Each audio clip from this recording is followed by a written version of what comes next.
Nazywam się Anna Mazurczak, jestem adwokatką. Zajmuję się sprawami osób LGBT od 2012 roku. Przez 6 lat pracowałam w Biurze Rzecznika Praw Obywatelskich, gdzie rozpoznawałam skargi na dyskryminację ze względu na orientację seksualną i tożsamość płciową. Reprezentowałam także Rzecznika Praw Obywatelskich w wielu postępowaniach sądowych przed sądami polskimi w sprawach dotyczących tęczowych rodzin. Od 2,5 roku prowadzę swoją kancelarię, która specjalizuje się w sprawach osób LGBT, a także blisko współpracuję z wieloma organizacjami pozarządowymi. Jestem na co dzień chyba najbliżej związana z Polskim Towarzystwem Prawa Antydyskryminacyjnego, gdzie jestem członkinią zarządu. Jestem też członkinią Stowarzyszenia Miłość Nie Wyklucza. Więc bardzo mi miło i bardzo dziękuję za zaproszenie. Będę mówić dużo o prawie, które jest nudne, ale ja mam bardzo ciekawe sprawy, więc mam nadzieję, że odpowiem na wszystkie Wasze pytania. I teraz słuchajcie, kilka kwestii organizacyjnych. Przepraszam, tylko podłączę komputer, bo właśnie założyłam, że się prawie wyłączył. Kilka kwestii organizacyjnych. Po pierwsze, tak jak mówiły dziewczyny, możecie spokojnie zadawać pytania anonimowo. Już Wam tłumaczę, jak będziemy to robić. Udostępnię ekran. Nie mogę udostępnić dziewczyny ekranu. Musicie mi dać takie uprawnienie. Możecie mi hosta przekazać po prostu, bo jest napisane, że host uniemożliwił użytkownikom udostępnienie ekranu. Natomiast poproszę Was wszystkich, żebyście weszli sobie na stronę slido.com. Albo można przez telefon wejść, albo jeżeli jesteście na komputerze, możecie po prostu otworzyć taką kartę w przeglądarce, dlatego że to jest takie narzędzie, którego będziemy używać przez całe to webinarium do zadawania pytań. Czy ja już mogę udostępnić ekran? Mogę, super. Dobra, i teraz tak, jak wejdziecie na stronę slido.com, to wpisujecie ten kod 095328 i tam, ja jeszcze kilka razy to przypomnę, i tam proszę Was o to, żebyście zadawali pytania. Dziewczyny już tutaj wypróbowały, zadał jedno pytanie. No w każdym razie tego narzędzia będę używała do tego, żeby te Wasze pytania zbierać. Plan tego spotkania jest taki, że ja najpierw pokażę krótką prezentację, gdzie odpowiem już trochę na te pytania, które zadawaliście przy zgłoszeniu i opowiem trochę o sytuacji prawnej tęczowych rodzin w Polsce. Później przejdziemy sobie do tej sesji pytań i odpowiedzi i wyświetlę te pytania, które się w trakcie mojej prezentacji być może pojawią i postaram się na nie odpowiedzieć. Wrócimy z powrotem do prezentacji, opowiem o sytuacji rodzin, które żyją za granicą, czyli dzieci, które urodziły się za granicą i potem jeszcze jedną turę zrobimy pytań i odpowiedzi i przeniesiemy się z powrotem tutaj. Więc ogólnie rzecz biorąc, jeżeli macie ochotę zadać jakieś pytanie, będziecie chcieli mnie o coś zapytać, o to, o czym mówię, to poza tym, że możecie mi oczywiście przerywać, możecie pisać na czacie, to jeżeli tylko macie ochotę, możecie też anonimowo to pytanie zadać tutaj. Po prostu wchodzicie na stronę slido.com, wpisujecie ten kod 095328 i możecie dzięki temu zadać to pytanie anonimowo. Dobra. To tyle, jeśli chodzi o technikalia. I już uruchamiam swoją prezentację, bo zaczniemy od rodzin w Polsce. Czekajcie, muszę sobie otworzyć. I już. Dobra. No to zaczynamy. Zaczynamy od sytuacji rodzin, które żyją w Polsce, to znaczy zaczynamy od sytuacji rodzin, w których są dzieciaki urodzone tutaj w Polsce, tutaj mają sporządzone akty urodzenia i tutaj mieszkają, tutaj żyją. No pierwsza sprawa, myślę, że każdy z Was jest tego doskonale świadomy, w Polsce nie ma możliwości zawarcia związku partnerskiego ani małżeńskiego z osobą tej samej płci, co w konsekwencji powoduje, że nie ma możliwości takiego skonstruowania aktu urodzenia w Polsce, w którym jako rodzice byłyby wskazane dwie osoby tej samej płci, ani nie ma takiej możliwości, żeby w Polsce, od razu to też powiedzmy sobie, partner czy partnerka tej samej płci adoptował dziecko biologiczne swojego partnera czy partnerki. To znaczy w Polsce wyłącznie wspólnie adoptować dziecko mogą tylko małżonkowie, ale małżonkowie w rozumieniu prawa polskiego, a więc są to małżeństwa zawarte pomiędzy kobietami i mężczyznami, a dziecko partnera może także być adoptowane wyłącznie w małżeństwie. To znaczy bez względu na to, czy jest związek nieformalny dwóch osób tej samej płci, czy związek nieformalny dwóch osób różnej płci, to te osoby nie mają możliwości jakby adoptowania swojego dziecka wzajemnie. I teraz bardzo ważna uwaga, mianowicie, gdyby to się w Polsce miało kiedyś zmienić, to znaczy jeżeli chodzi o równość małżeńską, to spodziewam się, że jeszcze na to trochę poczekamy, nawet jeżeli wygramy wszystkie toczące się w tej chwili w Strasburgu przed Europejskim Trybunałem Praw Człowieka postępowania, to no, zakładam, że nasz obecny rząd tych wyroków nie wykona. To, co wydaje mi się, że jest szansa, że wydarzy się szybciej, to myślę, że zostanie otwarta jednak możliwość adopcji dziecka partnera czy partnerki, także tej samej płci. Ważne bardzo zastrzeżenie w ogóle w kontekście wszystkich uprawnień, które przysługują parom tej samej płci jest takie, że jeżeli także w Polsce jakieś uprawnienie przysługuje związkom nieformalnym różnej płci, to ono na takich samych zasadach przysługuje związkom nieformalnym tej samej płci. To znaczy nie ma takiej możliwości, żeby przyznać jakieś uprawnienie wyłącznie związkom nieformalnym różnopłciowym, a ograniczyć dostęp do tego uprawnienia związkom jednopłciowym. Było już kilka takich spraw przed Europejskim Trybunałem Praw Człowieka, państw, które próbowały w jakiś sposób ograniczyć dostęp do jakiegoś uprawnienia związkom nieformalnej tej samej płci, ale przyznać związkom nieformalnym osób różnej płci. I Trybunał za każdym razem mówił tak samo. Na dziś oczywiście możecie państwa członkowskie Rady Europy jeszcze ograniczać pewne uprawnienia dla małżeństw, ale jeżeli są te uprawnienia przyznawane związkom nieformalnym, to one muszą przysługiwać na takich samych zasadach związkom tej samej płci, jak i różnej płci. I teraz dwie sprawy, które są istotne w kontekście dzieci i mówię o nich po to, żeby wiecie, żebyśmy mieli wszyscy w ogóle w głowach, że prędzej czy później doczekamy się jakiejś zmiany prawa w Polsce i że jest jakby światełko na końcu tego ciemnego tunelu, w którym teraz jesteśmy. Pierwsza sprawa przeciwko Austrii, mianowicie tam właśnie wprowadzono taki przepis, że jest możliwość adopcji dziecka partnera i partnerki, ale tylko różnej płci. I Trybunał uznał, że to jest właśnie naruszenie Konwencji Praw Człowieka. To znaczy nie ma możliwości przyznania uprawnienia second parent adoption, czyli tego adopcji dziecka partnera, partnerki tylko dla osób różnej płci. To musi być tak samo zarezerwowane dla osób tej samej płci.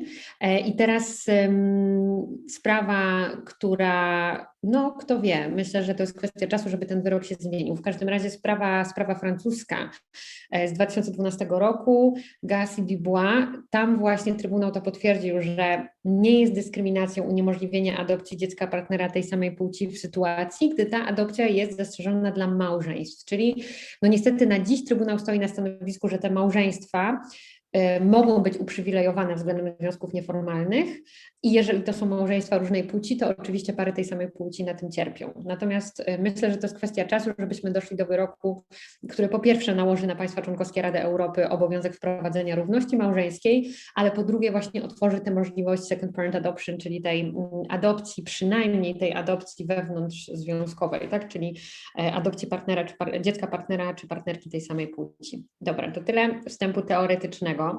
Mam nadzieję, że nie było go za dużo, ale bardzo chciałabym, żebyście wszyscy byli świadomi tego, jakby gdzie jesteśmy, dokąd zmierzamy. I teraz boleję nad tym, ale ta część dotycząca tego, w jaki sposób się zabezpieczyć w Polsce w sytuacji, kiedy dziecko rodzi się w Polsce i wychowuje się w Polsce w związku jednopłciowym, to będzie krótka część, bo niewiele można zrobić. I teraz omówię z Wami kilka takich prostych spraw, które można załatwić i na tym niestety skończę, dlatego że po prostu nic więcej w Polsce nie można załatwić. Wrócimy jeszcze do tych pytań, które zadawały osoby, które się zapisywały na to dzisiejsze webinarium. Natomiast dużo było takich pytań dotyczących tego, no dobrze, no to pójdę do notariusza i co tam załatwię. I trochę odpowiedź na to pytanie jest taka, że u notariusza to właściwie nic, a w ogóle to niewiele załatwię, tak? To znaczy, że to nie jest tak, że jest jakieś magiczne narzędzie prawne, którym mogę spowodować, że moja partnerka tej samej płci, która nie jest wpisana w polskim akcie urodzenia jako rodzic, będzie miała możliwość wykonywania władzy rodzicielskiej. Nie ma takiego narzędzia w Polsce, tak? To jest niemożliwe. Więc teraz krótko o tym, co jest możliwe do załatwienia. Po pierwsze obszar zdrowia. Tutaj można stosunkowo najwięcej, chociaż nadal bardzo mało.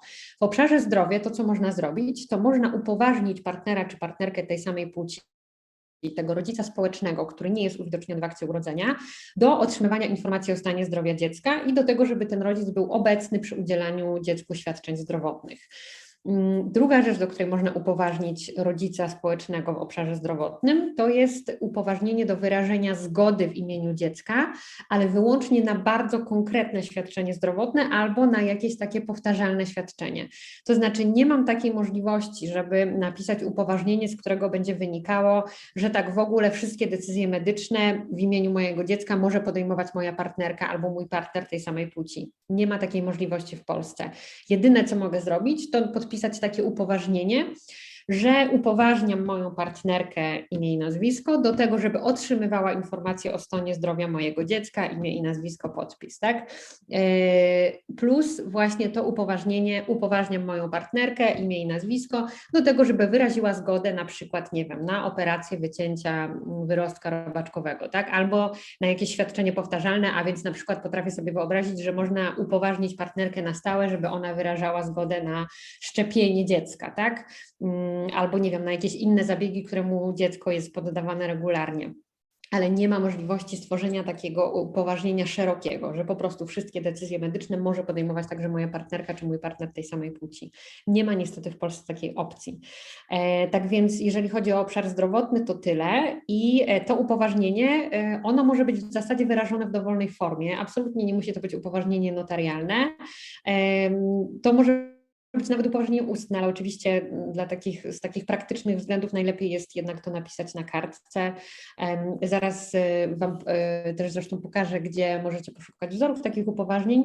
Natomiast zasadniczo to nie jest w ogóle skomplikowane i nie musi to mieć żadnej szczególnej formy, zupełnie wystarczy kartka papieru, którą wydrukujecie w domu i podpiszecie.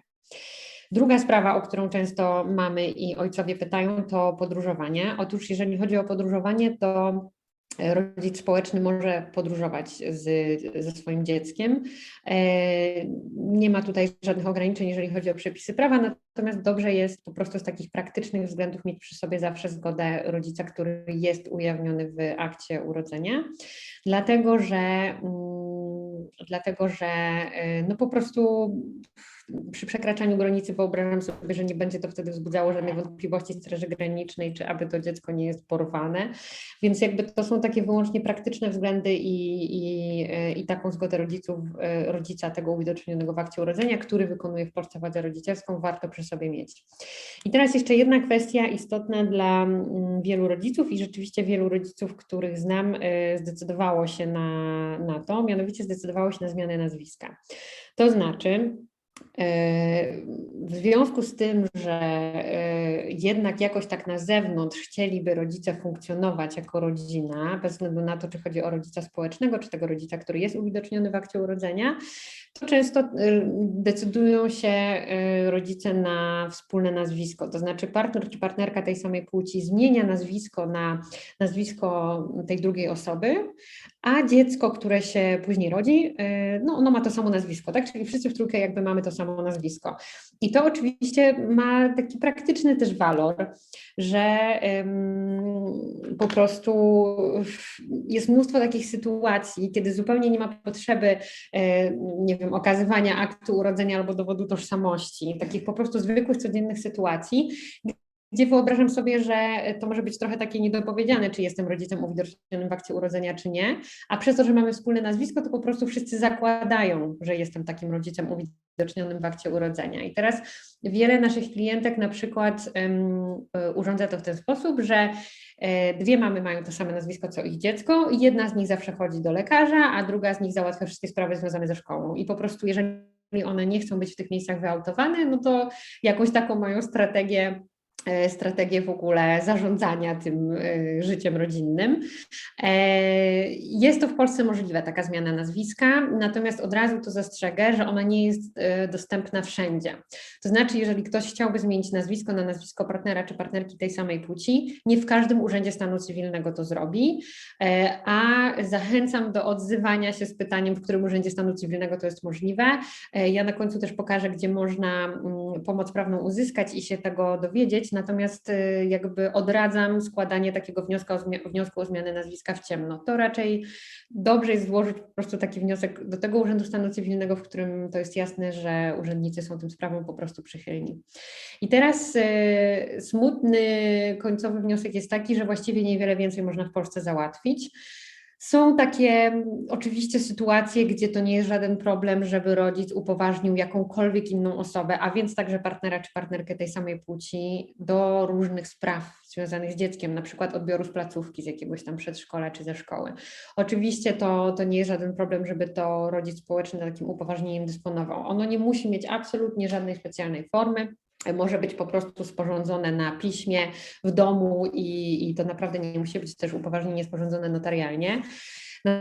Natomiast no, smutna wiadomość jest właśnie taka, że niewiele więcej można załatwić w tej relacji z dzieckiem, tak? I jakby na niewiele więcej można się przygotować. Zmiana nazwiska jest raczej, mam wrażenie, takim jakąś tam strategią radzenia sobie w tym świecie nieuwzględniającym w ogóle tej możliwości, że rodzicami mogą być dwie osoby tej samej płci.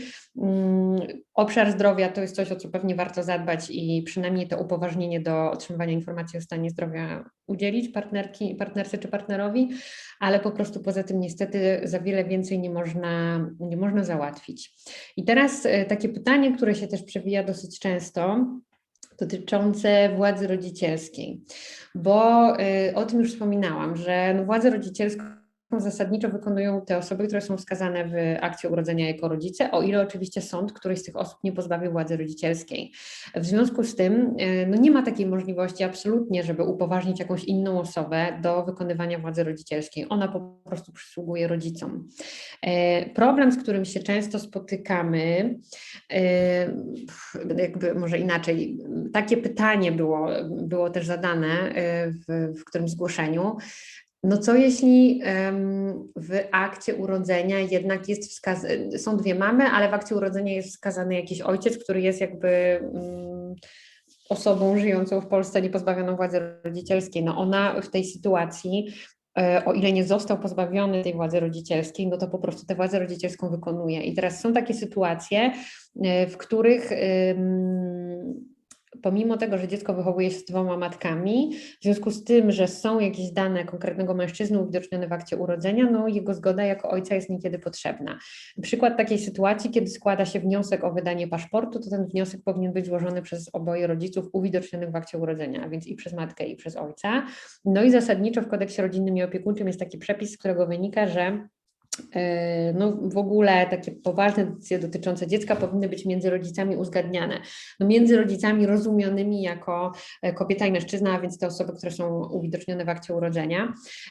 I no, są takie sytuacje po prostu, kiedy to jest oczekiwane, żeby rodzice razem wyrazili na coś zgodę, tak? Albo żeby przynajmniej to ustalili między sobą. A więc jeżeli dziewczyny w Polsce są w tej sytuacji, jeżeli dziewczynom rodzi się dziecko i one decydują się na to, żeby ujawnić ojca w akcie urodzenia konkretnego mężczyznę z imienia i z nazwiska, no to trzeba się liczyć z tym, że on wykonuje władzę rodzicielską, tak? W związku z czym, no po pierwsze będzie niekiedy wymagana jego zgoda w różnych sytuacjach, no a po drugie to ma różne też konsekwencje później spadkowe, które należy po prostu wziąć pod uwagę i mam tu na myśli zarówno sytuację dziecka, jak i sytuację tego ojca, tak? Bo być może on na przykład chciałby, żeby po nim dziedziczył partner tej samej płci, a tymczasem zgodnie z prawem polskim no w zasadzie wszystko dziedziczyć będzie dziecko. Nawet jeżeli sporządzi testament, no to dziecko zawsze będzie mogło ubiegać się o zachowek, tak? Więc jakby rzucam tylko. W każdym razie nie chcę teraz jakoś może więcej czasu na to poświęcać. Zwracam tylko uwagę na to, że jeżeli decydujemy się na taki układ, w którym rodzi się dziecko dwóm matkom i wpisujemy ojca w akcie urodzenia, to on wykonuje pełnię władzy rodzicielskiej ze wszystkimi tego konsekwencjami. Tak po prostu jest. I teraz jeszcze jedna ważna sprawa. Mianowicie dane kryjące ojca.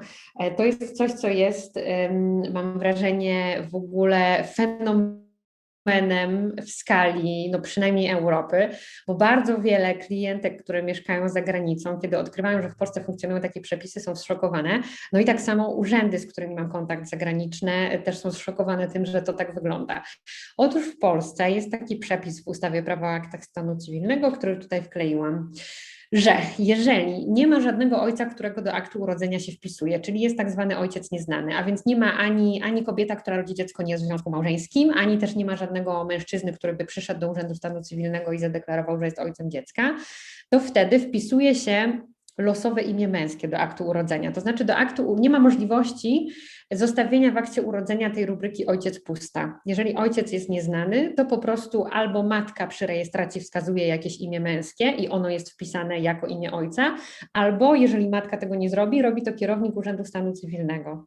I teraz oczywiście w odpisie zupełnym aktu urodzenia jest informacja o tym, że to nie jest prawdziwy człowiek, tylko to są w ogóle dane kryjące tak zwane, czyli po prostu losowe imię męskie, które zostało tam wpisane w tym, które zostało wpisane w tym akcie urodzenia, no ale w skróconej wersji aktu urodzenia jest po prostu imię ojca, a co więcej w dowodzie osobistym dziecka, w którym jest taka rubryka imiona rodziców, jest po prostu wskazane jakieś imię mężczyzny, jakieś imię męskie, pomimo tego, że tego mężczyzny oczywiście nie ma, on w ogóle nie istnieje. No i to jest bardzo, bardzo kłopotliwe. I teraz mam trzy w sumie historie w związku z tym. Po pierwsze, ktoś zapytał, czy udało mi się kiedyś doprowadzić do tego, żeby usunąć te dane kryjące. Jeszcze mi się nie udało, ale razem z radcą prawnym Jakubem Pawliczakiem prowadzimy takie postępowanie, w którym no generalnie mamy zamiar po prostu dojść nawet na poziom międzynarodowy z tą sprawą, żeby to w końcu wyeliminować, bo to jest po prostu jakiś totalny archaizm. Ja rozumiem, że tam 50 czy 60 lat temu, kiedy te przepisy powstawały, no to pusta rubryka ojciec to był jakaś stygmatyzacja tego dziecka, nie wiem, no w takim wtedy społeczeństwie żyliśmy, ale teraz zupełnie oczywiście tak nie jest. W związku z czym prowadzimy teraz taką sprawę, ale ona jest w toku i ona jeszcze długo będzie w toku. Dziecka urodzonego w Polsce, które w polskim akcie urodzenia ma wpisane dane kryjące ojca, ale matki następnie wyjechały do Szwecji i tam już w akcie urodzenia szwedzkim obie są wpisane jako matki. I teraz w postępowaniu, które toczy się w Polsce, no próbujemy sąd przynajmniej namówić na to, żeby w związku z tą niezgodnością wyrzucić dane kryjące ojca. Oczywiście docelowo chcemy, żeby druga matka była w tym polskim akcie urodzenia po prostu wpisana jako rodzic, ale no jakby liczę bardzo na to, że to, co się przynajmniej może uda załatwić w perspektywie najbliższych lat, to wyeliminowanie tego ojca.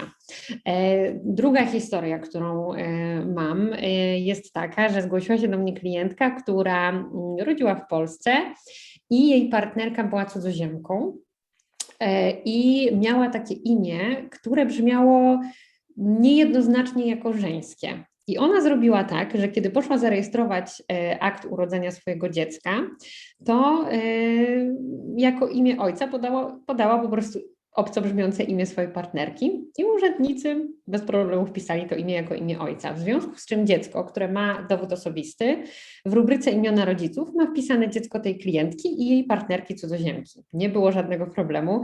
Oczywiście bardziej anegdotycznie opowiadam tę historię, bo w związku z tym, że to są po prostu dane kryjące ojca, to ta partnerka no, nie wykonuje władzy rodzicielskiej tutaj.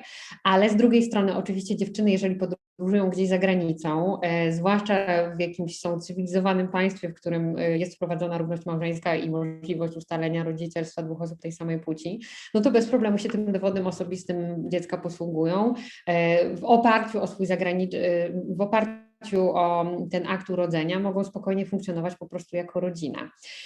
I trzecia historia, którą opowiem, jest też niosąca nadzieję dla dzieci, które urodziły się za granicą. Mianowicie w jednej sprawie udało mi się wyeliminować dane kryjące ojca, chociaż ta sprawa no, ma swój ciąg dalszy, ale mam już prawomocny wyrok, w którym sąd w USA w Szczecinie, Wojewódzki Sąd Administracyjny w Szczecinie stwierdził, że jeżeli dokonana jest transkrypcja aktu urodzenia, czyli mamy zagraniczny akt urodzenia, który następnie został zarejestrowany w Polskim Urzędzie Stanu Cywilnego, i w polskim akcie urodzenia znalazły się dane tylko jednej matki, czyli tej matki, która za granicą dziecko urodziła, to niezgodne z prawem jest dopisanie danych ojca, tak? Czyli jeżeli sporządzamy akt urodzenia Polski na podstawie zagranicznego aktu urodzenia, to nie mogą się w nim znaleźć te dane kryjące ojca. I teraz historia tego aktu urodzenia niestety toczy się dalej. Ten wyrok jest już prawomocny, ale toczy się dalej, dlatego że no teraz musimy jeszcze doprowadzić do sprostowania tego aktu urodzenia i ostatecznie wykreślenia tych danych ojca. Natomiast jakby mam już orzeczenie sądu prawomocne, w którym sąd przyznał nam rację, dokonując transkrypcji, rejestracji tego aktu urodzenia w Polsce nie ma możliwości dopisania danych kryjących. To orzeczenie ono dotyczyło sprawy, do której jeszcze wrócę, bo po prostu ono zapadło w czasach, kiedy jeszcze dokonywały niektóre urzędy stanu cywilnego w Polsce transkrypcji aktu urodzenia zagranicznego, w którym jako rodziców wskazano 2 mamy i te urzędy stanu cywilnego robiły to w ten sposób, że eliminowały jedną mamę, a drugą, tą, która dziecko urodziła, wpisywały po prostu w rubryce matka. Natomiast ten jeden urząd stanu cywilnego postanowił do tego twórczo podejść i nie dość, że wyeliminował drugą mamę, to jeszcze nam dopisał jakiegoś tam Adama. Więc Adama już wyeliminowałyśmy, czy tam jesteśmy na dobrej drodze, żeby go wyeliminować, ale drugiej mamy w tym polskim akcie urodzenia nie ma. Na dziś ta informacja o tym orzeczeniu jest istotna dla dziewczyn, które rodzą na przykład w Niemczech. W Niemczech zaraz po urodzeniu sporządzony jest akt urodzenia, w którym znajduje się tylko jedna mama, a druga mama może później w tym procesie adopcji oczywiście dziecko adoptować i w konsekwencji zostanie sporządzony nowy akt urodzenia z 2 matkami. W każdym razie są takie kraje, w których ten pierwszy akt urodzenia sporządzony zaraz po urodzeniu zawiera dane tylko jednej mamy. I są jakby 2 ścieżki, do czego jeszcze wrócę, zarejestrowania takiego urodzenia, natomiast na ten moment powiem tylko tyle. Jeżeli mamy zdecydują się na taką opcję, że dokonują transkrypcji tego pierwszego aktu urodzenia, w którym jest wskazana tylko jedna mama, a więc biorą ten akt urodzenia, idą do Polskiego Urzędu Stanu Cywilnego i żądają zarejestrowania tego aktu urodzenia w Polsce, to wtedy mogą oczekiwać, że jednak nikt nie dopisze w tym akcie urodzenia danych kryjących ojca, tak? Jakby wtedy może powstać polski akt urodzenia wyłącznie z danymi jednej mamy, ale tylko dlatego, że ten akt źródłowy niemiecki, na przykład niemiecki, ma po prostu dane wyłącznie jednej matki.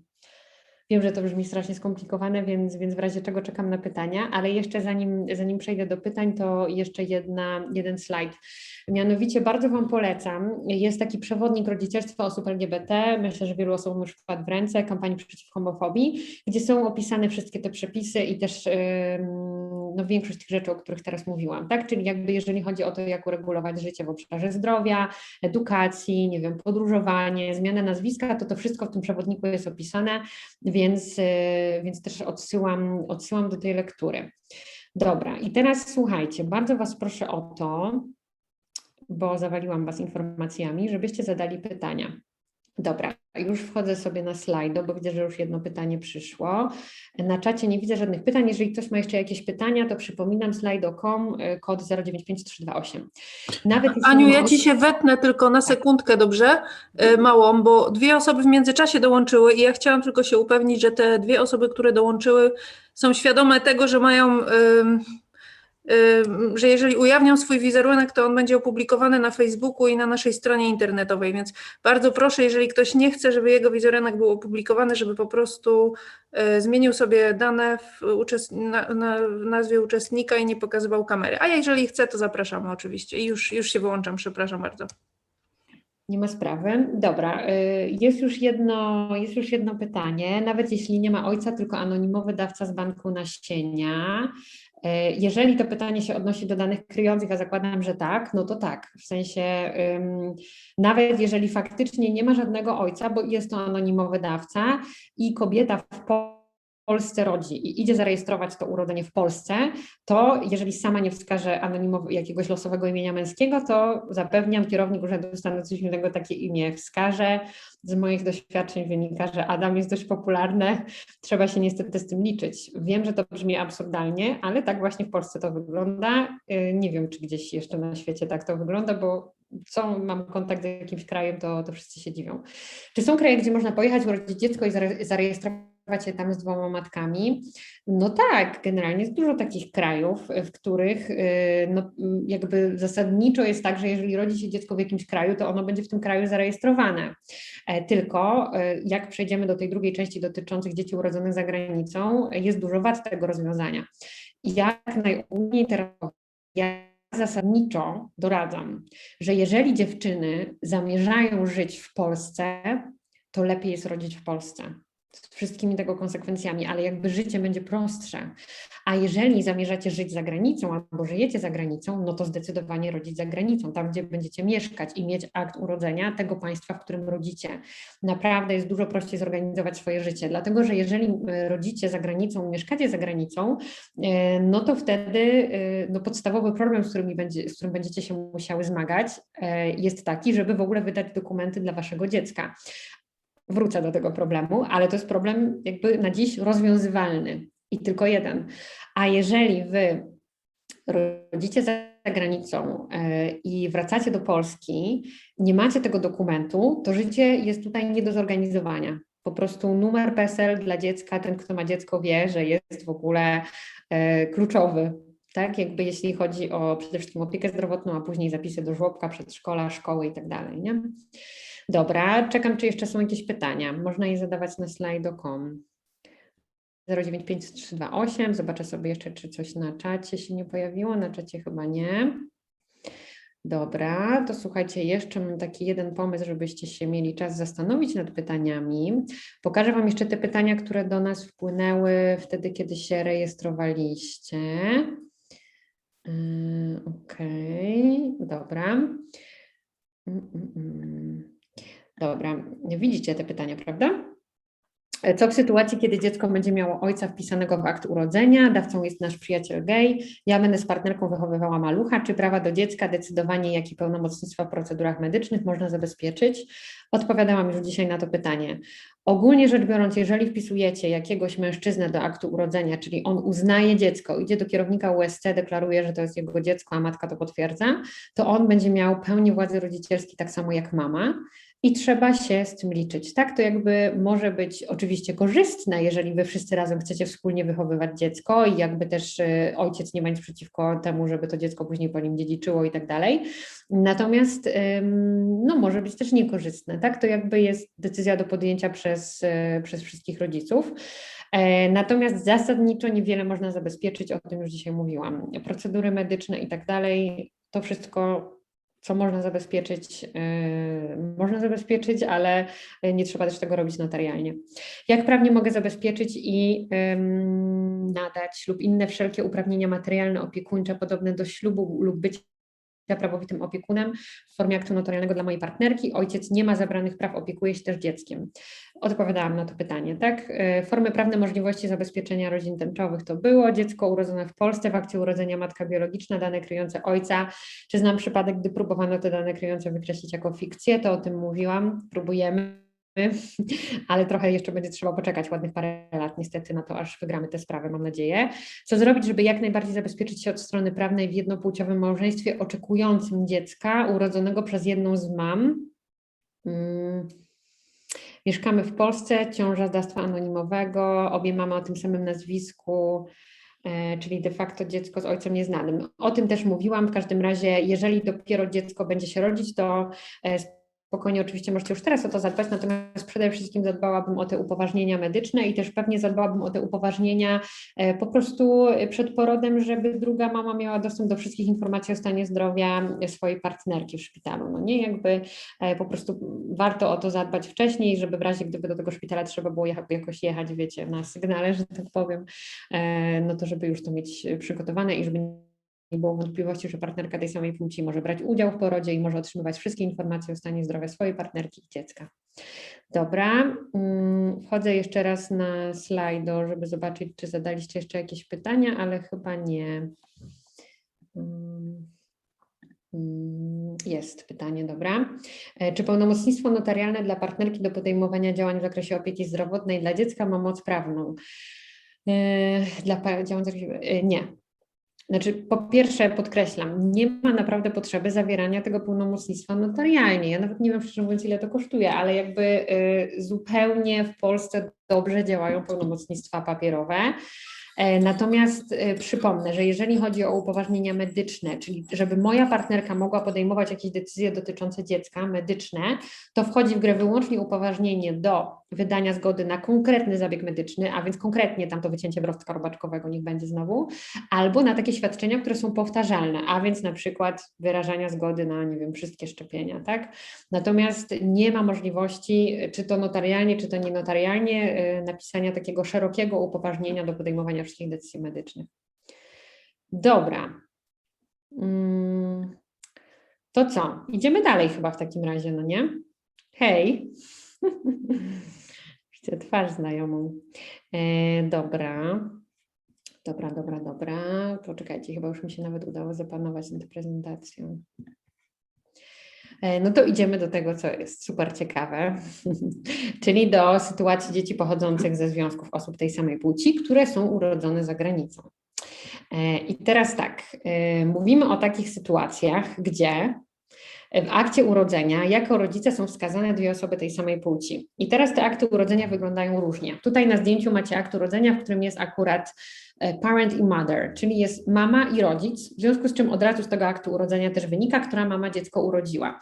Są oczywiście takie akty urodzenia, gdzie jest po prostu mama i mama albo tata i tata, które to akty urodzenia wzbudzają tym większy niepokój urzędników w Polsce.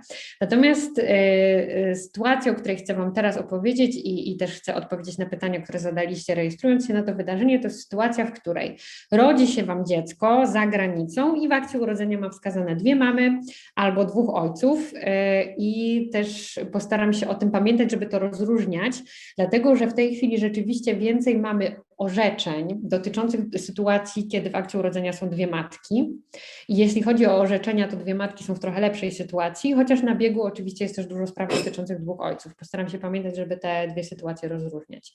I teraz po pierwsze, jeżeli chodzi o akty urodzenia, w których są wpisane dwie matki i jedna z nich dziecko urodziła, to może też zaznaczę, przynajmniej co do tego nie ma w Polsce wątpliwości, że to dziecko jest obywatelem polskim, dlatego że zgodnie z Konstytucją obywatelstwo polskie nabywa się przez urodzenie z rodziców będących obywatelami polskimi. Ustawa o obywatelstwie polskim precyzuje, że małoletni nabywa obywatelstwo polskie z mocy prawa przez urodzenie, gdy co najmniej jedno z rodziców jest obywatelem polskim. Więc matki są w tej korzystnej sytuacji, że jeżeli jedna z nich jest Polką i rodzi dziecko, to nikt przynajmniej w Polsce nie ma wątpliwości, że to dziecko ma obywatelstwo polskie, a więc dokumenty, dowód osobisty, paszport, numer PESEL się temu dziecku oczywiście należą, chociaż napotykamy na problemy, kiedy już w praktyce chcemy te dokumenty otrzymać, ale zaraz o tym powiem, co z tą sytuacją zrobić.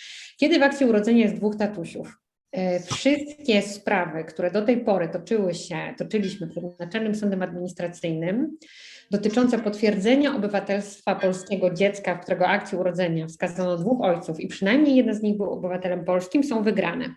To znaczy na dziś nie powinni mieć urzędnicy wątpliwości co do tego, że jeżeli w akcie urodzenia jest wskazanych dwóch tatusiów, jak jest dwóch Polaków, to już w ogóle nie powinni mieć wątpliwości, ale nawet jeżeli tylko jeden z nich jest obywatelem polskim, przy czym zaznaczę, nie wiemy, który z nich jest ojcem biologicznym, bo nie było przedmiotem jakby tego postępowania, tych postępowań sądowych, o których mówię, nie było tam dowodów z badań genetycznych ani nic takiego.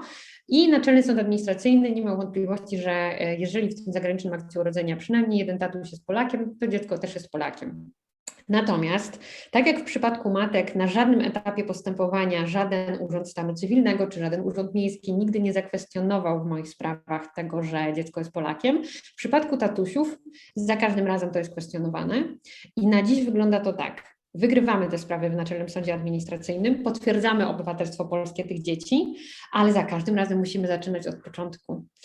Czyli jeżeli w akcie urodzenia mam dwóch ojców i tylko jeden jest Polakiem, to najpewniej będę musiała przeprowadzić postępowanie sądowe dotyczące potwierdzenia obywatelstwa polskiego, bo urzędnicy na dziś niestety nie wychodzą z założenia, że to dziecko jest obywatelem polskim. I teraz rozpracujemy sobie to po kolei, jak uzyskać dowód osobisty, paszport, numer PESEL dla dziecka urodzonego za granicą w związku jednopłciowym. Od 2015 roku w ustawie Prawo o aktach stanu cywilnego jest obowiązek transkrypcji zagranicznego dokumentu stanu cywilnego. Transkrypcji, czyli przeniesienia do Polskiego Rejestru Stanu Cywilnego aktu urodzenia w sytuacji, kiedy obywatel polski stara się o nadanie numeru PESEL albo wydanie dokumentu tożsamości. Czyli jeżeli chcę dostać numer PESEL, polski dowód osobisty, polski paszport, muszę mieć polski akt urodzenia. Jeżeli dziecko rodzi się za granicą, to ten zagraniczny akt urodzenia, istnieje taki obowiązek wynikający z tej ustawy Prawo o aktach stanu cywilnego, musi być przeniesiony do Polskiego Rejestru Stanu Cywilnego. I teraz kierownicy urzędów stanu cywilnego, jak się domyślacie, odmawiali dokonania tej transkrypcji aktu urodzenia, bo jest taki przepis, który im to umożliwia, mianowicie zgodnie z tą ustawą Prawo o aktach stanu cywilnego, jeżeli transkrypcja jest sprzeczna z podstawowymi zasadami porządku prawnego Rzeczypospolitej Polskiej, to wtedy kierownik Urzędu Stanu Cywilnego może odmówić dokonania transkrypcji. Kierownicy Urzędu Stanu Cywilnego odmawiali dokonania transkrypcji, pomimo tego, że konsekwencją odmowy dokonania transkrypcji było oczywiście to, że wszystkie te dzieci urodzone za granicą nie miały żadnego dokumentu tożsamości poświadczającego obywatelstwo polskie i więź z rodzicami. Jak się też domyślacie, zgodnie z orzecznictwem polskich sądów, różnopłciowość rodziców to jest podstawowa zasada porządku prawnego Rzeczypospolitej Polskiej, na której po prostu nasz porządek prawny się opiera i gdyby nie to, to nie wiem, co by się stało. No w każdym razie prosty przepis kodeksu rodzinnego i opiekuńczego, z którego wynika, że niestety w Polsce tylko małżeństwo mogą zawrzeć dwie osoby różnej płci i w związku z tym w konsekwencji tylko w ten sposób można też ustalić rodzicielstwo. No on stoi na przeszkodzie temu, żeby dokonać transkrypcji aktu urodzenia, w którym jako rodzice są wskazane dwie osoby tej samej płci.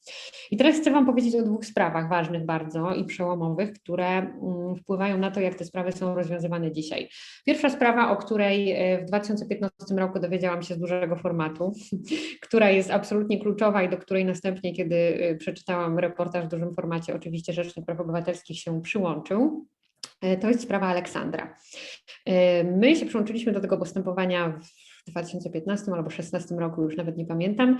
Zakończyło się ono dobrze, to znaczy w październiku 2018 roku wygraliśmy tę sprawę przed Naczelnym Sądem Administracyjnym, który powiedział tak: no cóż, skoro ustawodawca wprowadził obowiązkową transkrypcję aktu urodzenia w celu wydania dokumentu tożsamości, to prawa dziecka wymagają tego, żeby jej dokonać. No trudno, skoro transkrypcja jest obowiązkowa i jest warunkiem wydania dokumentu tożsamości, no to dwie mamy, dwóch ojców, wszystko jedno, trzeba po prostu ten akt urodzenia w Polsce zarejestrować.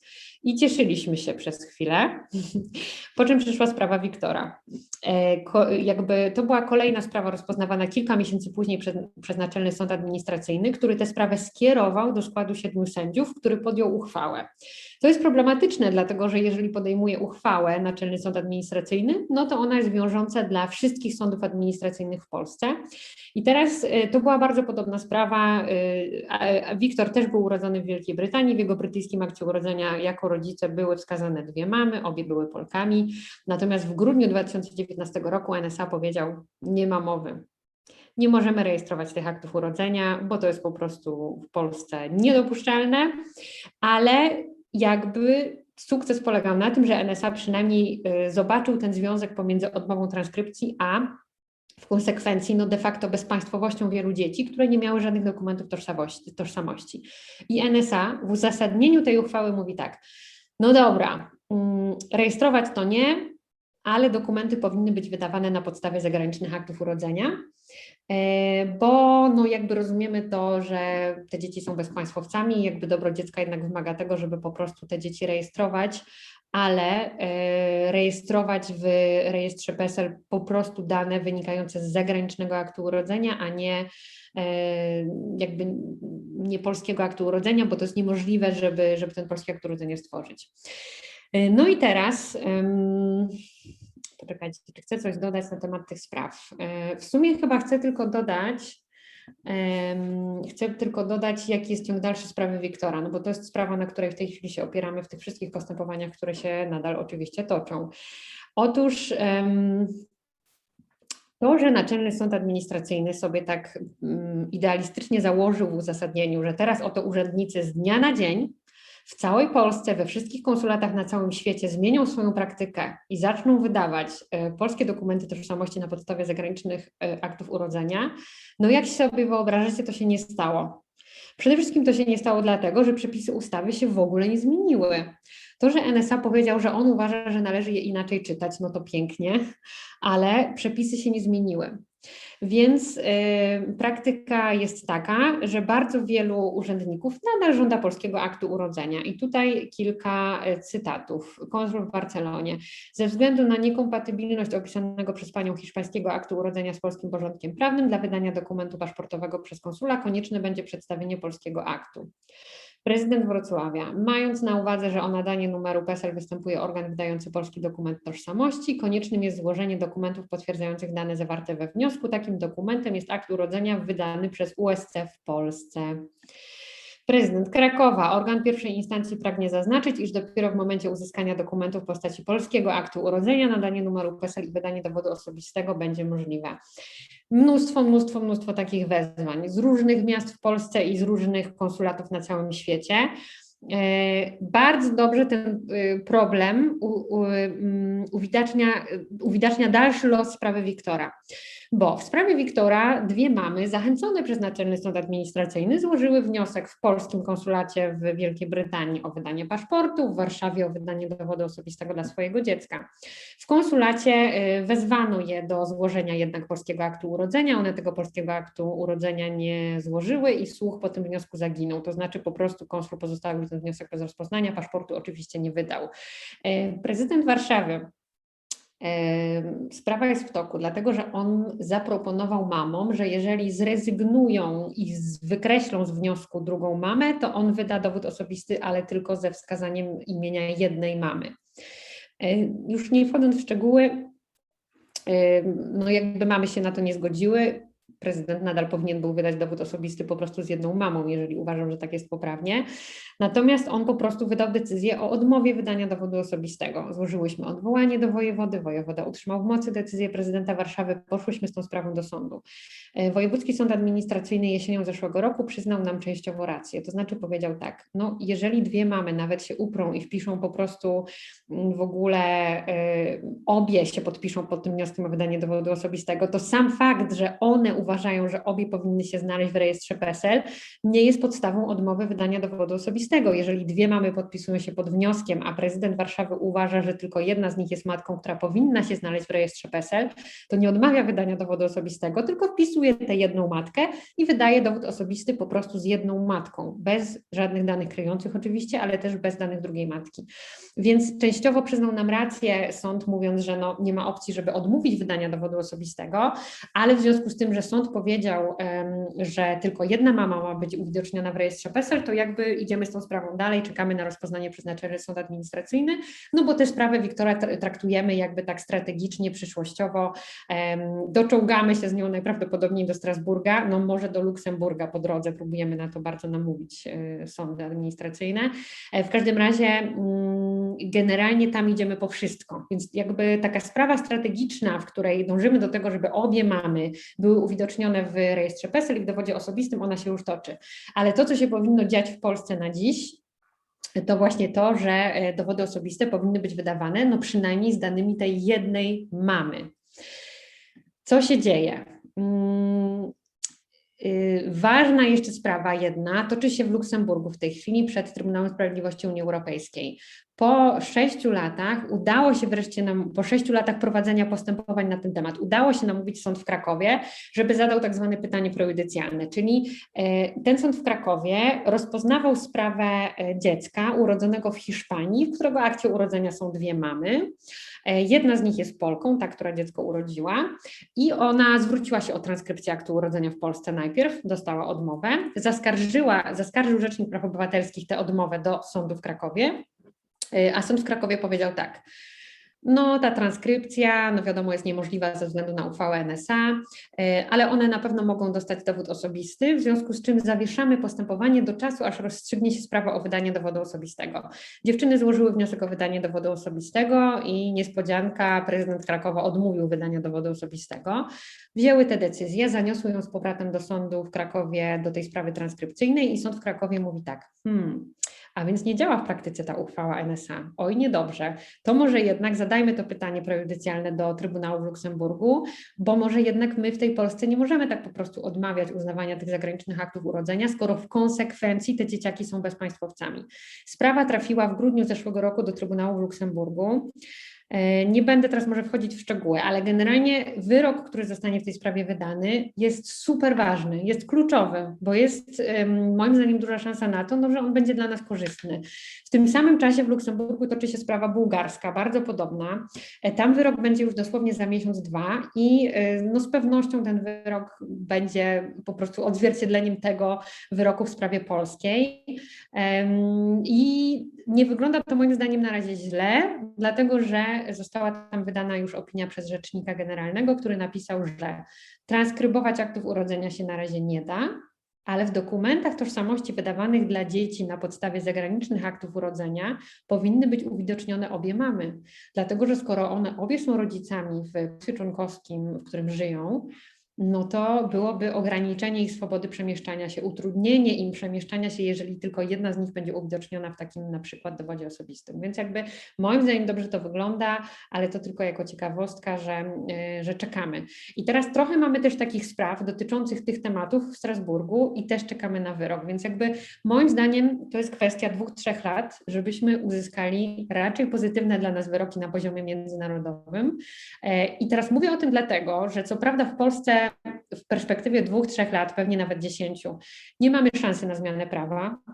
Nikt nam kodeksu rodzinnego nie zmieni, czy to ten rząd, czy inny, ale mamy szansę na wygranie tych postępowań na poziomie międzynarodowym. I oczywiście, że rząd polski się nimi nie przejmie, ale sądy polskie się przejmą, tak? Jakby ja wierzę w to, że sądy polskie będą jednak stosować się do tych wyroków, a więc jeżeli Europejski Trybunał Praw Człowieka w Strasburgu uzna, że jest obowiązek dokonania transkrypcji aktu urodzenia, to sądy polskie będą wydawały korzystne wyroki. Jeżeli Trybunał w Luksemburgu uzna, że w dowodzie osobistym powinny się znaleźć dwie mamy, no to sądy w Polsce, które ewentualnie będą rozpoznawały sprawy dotyczące dowodów osobistych, zastosują się do tych wyroków, tak? Więc jakby mówię o tym dlatego, że to jest po prostu jakaś taka nasza nadzieja na przyszłość, ale taką właśnie nie bardzo odległą przyszłość, tak? Bo jakby ja oczywiście wierzę w to, że dożyję tego, że w Polsce zmieni się prawo i po prostu kodeks rodzinny i opiekuńczy wprowadzi równość małżeńską i te problemy w ogóle przestaną istnieć, ale myślę, że to się nie zdarzy prędko, a myślę, że te sprawy jesteśmy w stanie wygrać w Polsce w perspektywie jakiejś takiej bliższej.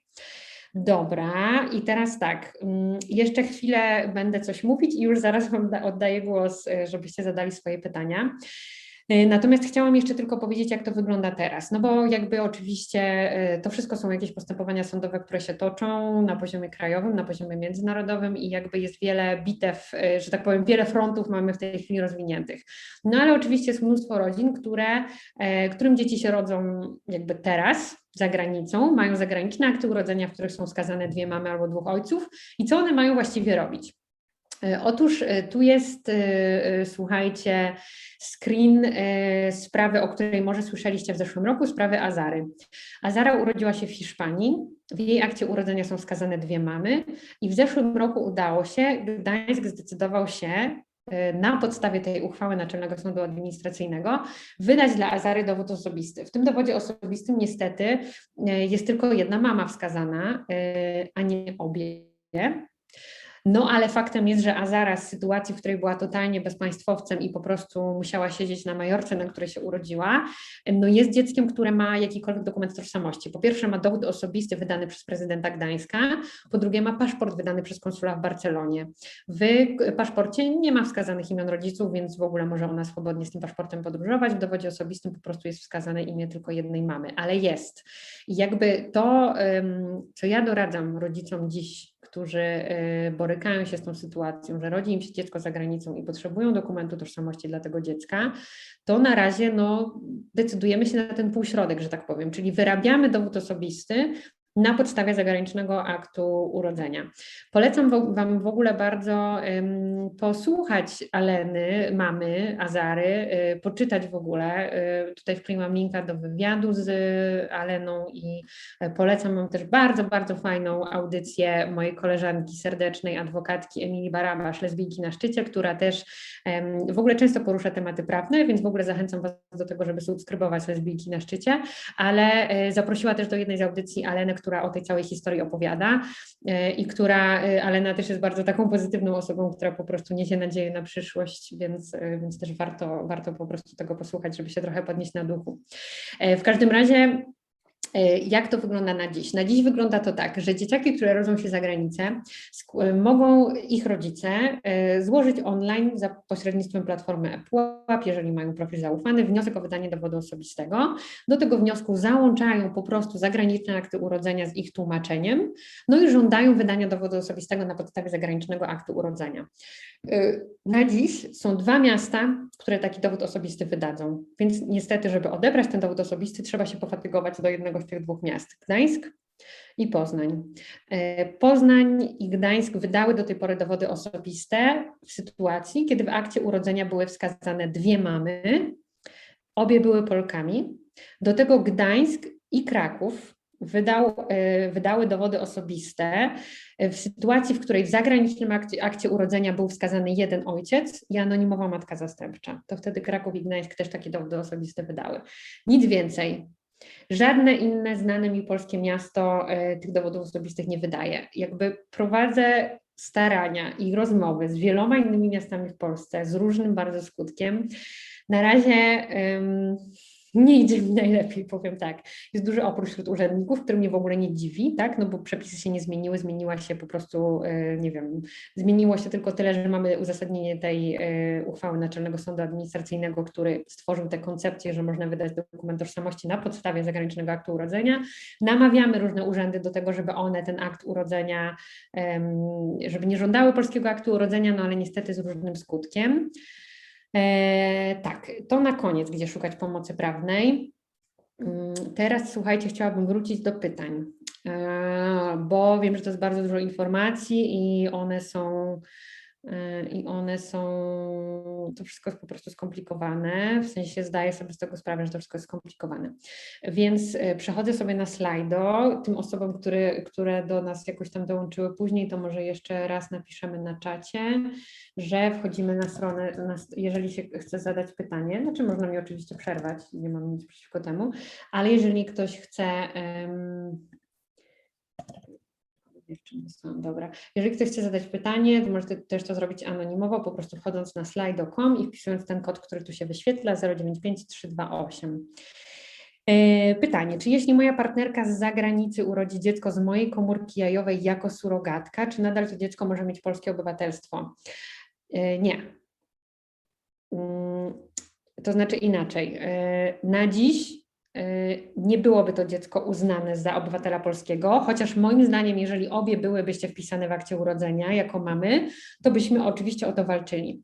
Ja w tej chwili mam tylko gdzieś tam w kontakcie, że tak powiem, jestem z dziewczynami, z jedną taką parą, gdzie mama, która dziecko urodziła, to jest cudzoziemka, a mama, która jest drugą mamą wpisaną w akcie urodzenia, jest Polką. I dopiero zaczynamy, także trudno mi jeszcze powiedzieć, jak urzędnicy będą na tę sprawę patrzeć. Natomiast jakby w Polsce kluczowe jest nie to, w ogóle wieść genetyczna nie jest wcale kluczowa, wbrew pozorom w Polsce, chociaż tak się niektórym może wydawać. Kluczowe jest to, kto dziecko urodził, więc jeżeli partnerka, która jest cudzoziemką, rodzi dziecko, to ona będzie w rozumieniu polskich urzędów i sądów matką, a partnerka, która jest Polką, nie będzie w ogóle rodzicem, tak? Natomiast uważam, że taka sprawa jest w ogóle mocna i jak najbardziej należy pójść z nią do sądu i się po prostu o to pokłócić, tak? Żeby jednak zawalczyć o to potwierdzenie obywatelstwa polskiego. Natomiast na pewno nie jest tak, że ktokolwiek na podstawie takiego zagranicznego aktu urodzenia, w którym właśnie to cudzoziemka będzie matką, która dziecko urodziła, wyda dowód osobisty. Na dziś to się nie wydarzy. Będą w ogóle wątpliwości co do tego, czy to dziecko jest obywatelem polskim, musielibyśmy złożyć wniosek o potwierdzenie obywatelstwa polskiego i dopiero o to obywatelstwo polskie zawalczyć.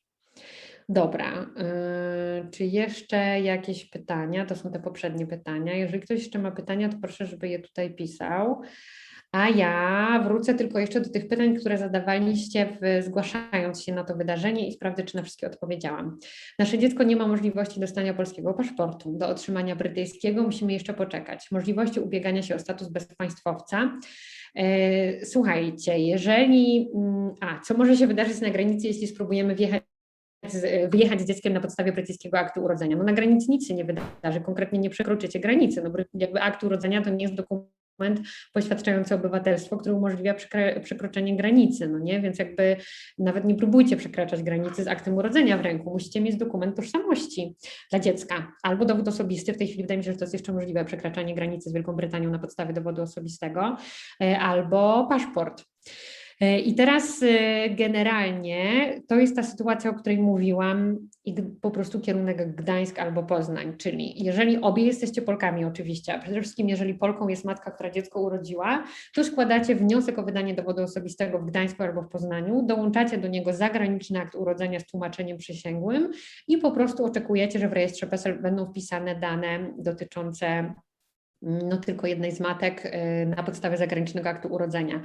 Paszport, kłopot jest z paszportem, bo konsulowie za bardzo nie wydają tych paszportów. Oni żądają polskich aktów urodzenia. Dlatego ja bym na waszym miejscu zrobiła tak, że złożyłabym wniosek o wydanie dowodu osobistego w Gdańsku albo w Poznaniu, pojechałabym go odebrać i złożyłabym jednocześnie wniosek o paszport w Polsce, bo wydaje mi się, że po prostu chyba większe szanse powodzenia na wydanie tego paszportu tutaj, no a na pewno niż w konsulacie w Wielkiej Brytanii. W konsulacie w Wielkiej Brytanii po prostu tych paszportów nie wydają. Tak jest, więc to jakby nie ma co na to liczyć.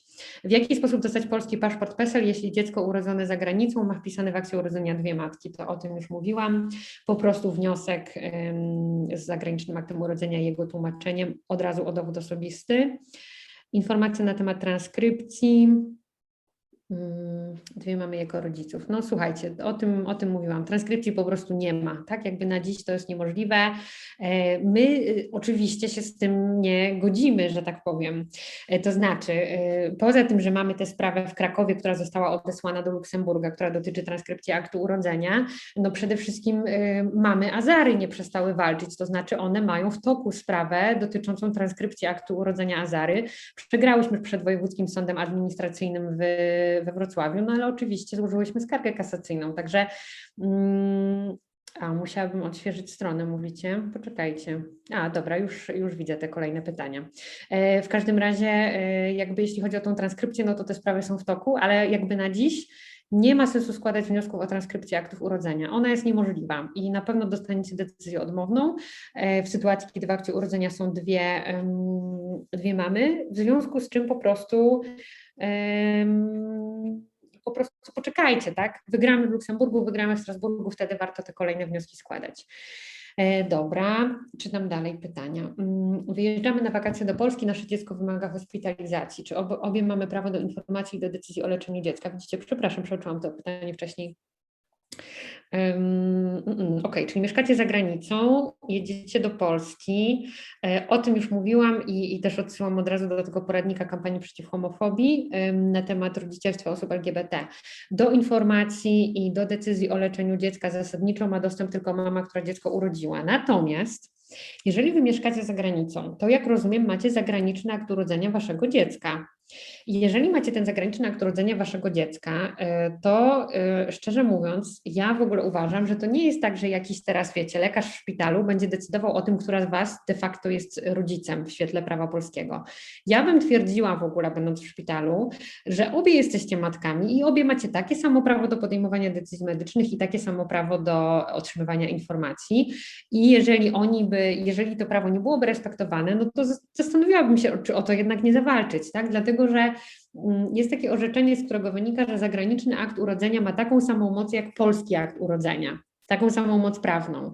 No więc, a jednocześnie jest taki przepis, z którego wynika, że akt urodzenia to jest jedyny dowód zdarzenia w nim stwierdzonego, a więc jedynym dowodem tego, kto jest rodzicem dziecka, jest akt urodzenia tego dziecka. Jeżeli macie tylko zagraniczny akt urodzenia, no to z niego wynika, że obie jesteście matkami. Więc jakby jeżeli byście się nie chciały wykłócać, tylko chciałybyście się, no po prostu się dostosujecie, co też jest zupełnie okej i jest zrozumiałe, to wtedy to prawo do informacji, do decyzji o leczeniu dziecka ma tylko ta mama, która dziecko urodziła i może co najwyżej upoważnić swoją partnerkę do otrzymywania informacji o stanie zdrowia dziecka, no albo wyrażania zgody, tak jak już mówiłam, na konkretny zabieg medyczny albo na te powtarzalne zabiegi. Ale też rozważyłabym to, żeby jednak w takiej sytuacji iść do szpitala i w ogóle mówić: halo, jestem tutaj mamą uwidocznioną w akcie urodzenia dziecka, tak samo będę podejmowała decyzję jak moja partnerka. Dobra, jak długo trwa wydanie dowodu osobistego z jedną mamą? Czy warto się zgłosić do urzędu w Gdańsku? Warto, to znaczy nie warto zgłaszać się gdziekolwiek indziej moim zdaniem. I no, czeka się około miesiąca. Tam jakby po 2 tygodniach jest nadany numer PESEL, dostaje się informację za pośrednictwem platformy ePUAP, że ten numer PESEL jest nadany i tak około miesiąc wydanie dowodu osobistego. Jaka jest gwarancja, że Poznań, Gdańsk, Kraków wyda ten dowód osobisty, czy te miasta wydają te paszporty? W Krakowie wiem, że uzyskał mój klient, jeszcze zbiera rzecznika, paszport na podstawie aktu urodzenia, w którym był wskazany jako ojciec, tylko on, i on dostał paszport. Matki znam 2, które mają paszport dla swojego dziecka, no i to są mamy Azary, które dostały ten paszport w konsulacie w Barcelonie. Co do paszportu, nigdzie nie daje żadnej gwarancji. Co do dowodu osobistego, Poznań, Gdańsk, po prostu te 2 miasta.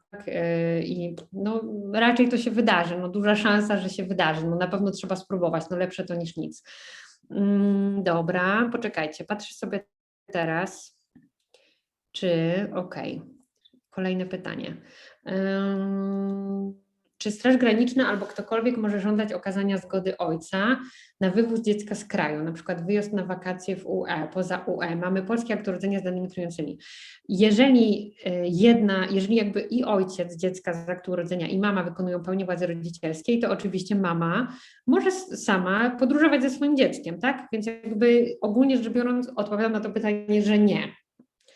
Nie, jeżeli jakby oboje rodzice mają pełnię władzy rodzicielskiej, a więc jakby też żadne z tych rodziców nie ma jakichś ograniczeń nałożonych dotyczących kontaktów, czy tam wywożenia dziecka i tak dalej, no to nie, to po prostu, a wy macie polskie akt urodzenia z danymi kryjącymi, no to tym bardziej nie, tak? Jakby tylko wtedy może warto mieć tylko czy warto, jakby no nie trzeba mieć, tak? Można mieć ten odpis zupełny aktu urodzenia, z którego wynika, że to dane kryjące, ale nie trzeba, tak? Bo jakby każdy rodzic wykonuje pełnię władzy rodzicielskiej samodzielnie, więc jakby ogólnie rzecz biorąc po prostu jeden rodzic może podróżować z dzieckiem i nie ma żadnego problemu. Dobra, bo widzę, że po prostu w 2 miejscach mi się tu pokazują te pytania. Okej. Hipotetyczna sytuacja. Wychodzę ze swojego chłopaka za granicą, adoptujemy dziecko. No to zachęcam. Jeżeli oboje będziecie no więc tak, rozumiem, że wy oboje wtedy adoptujecie dziecko wspólnie.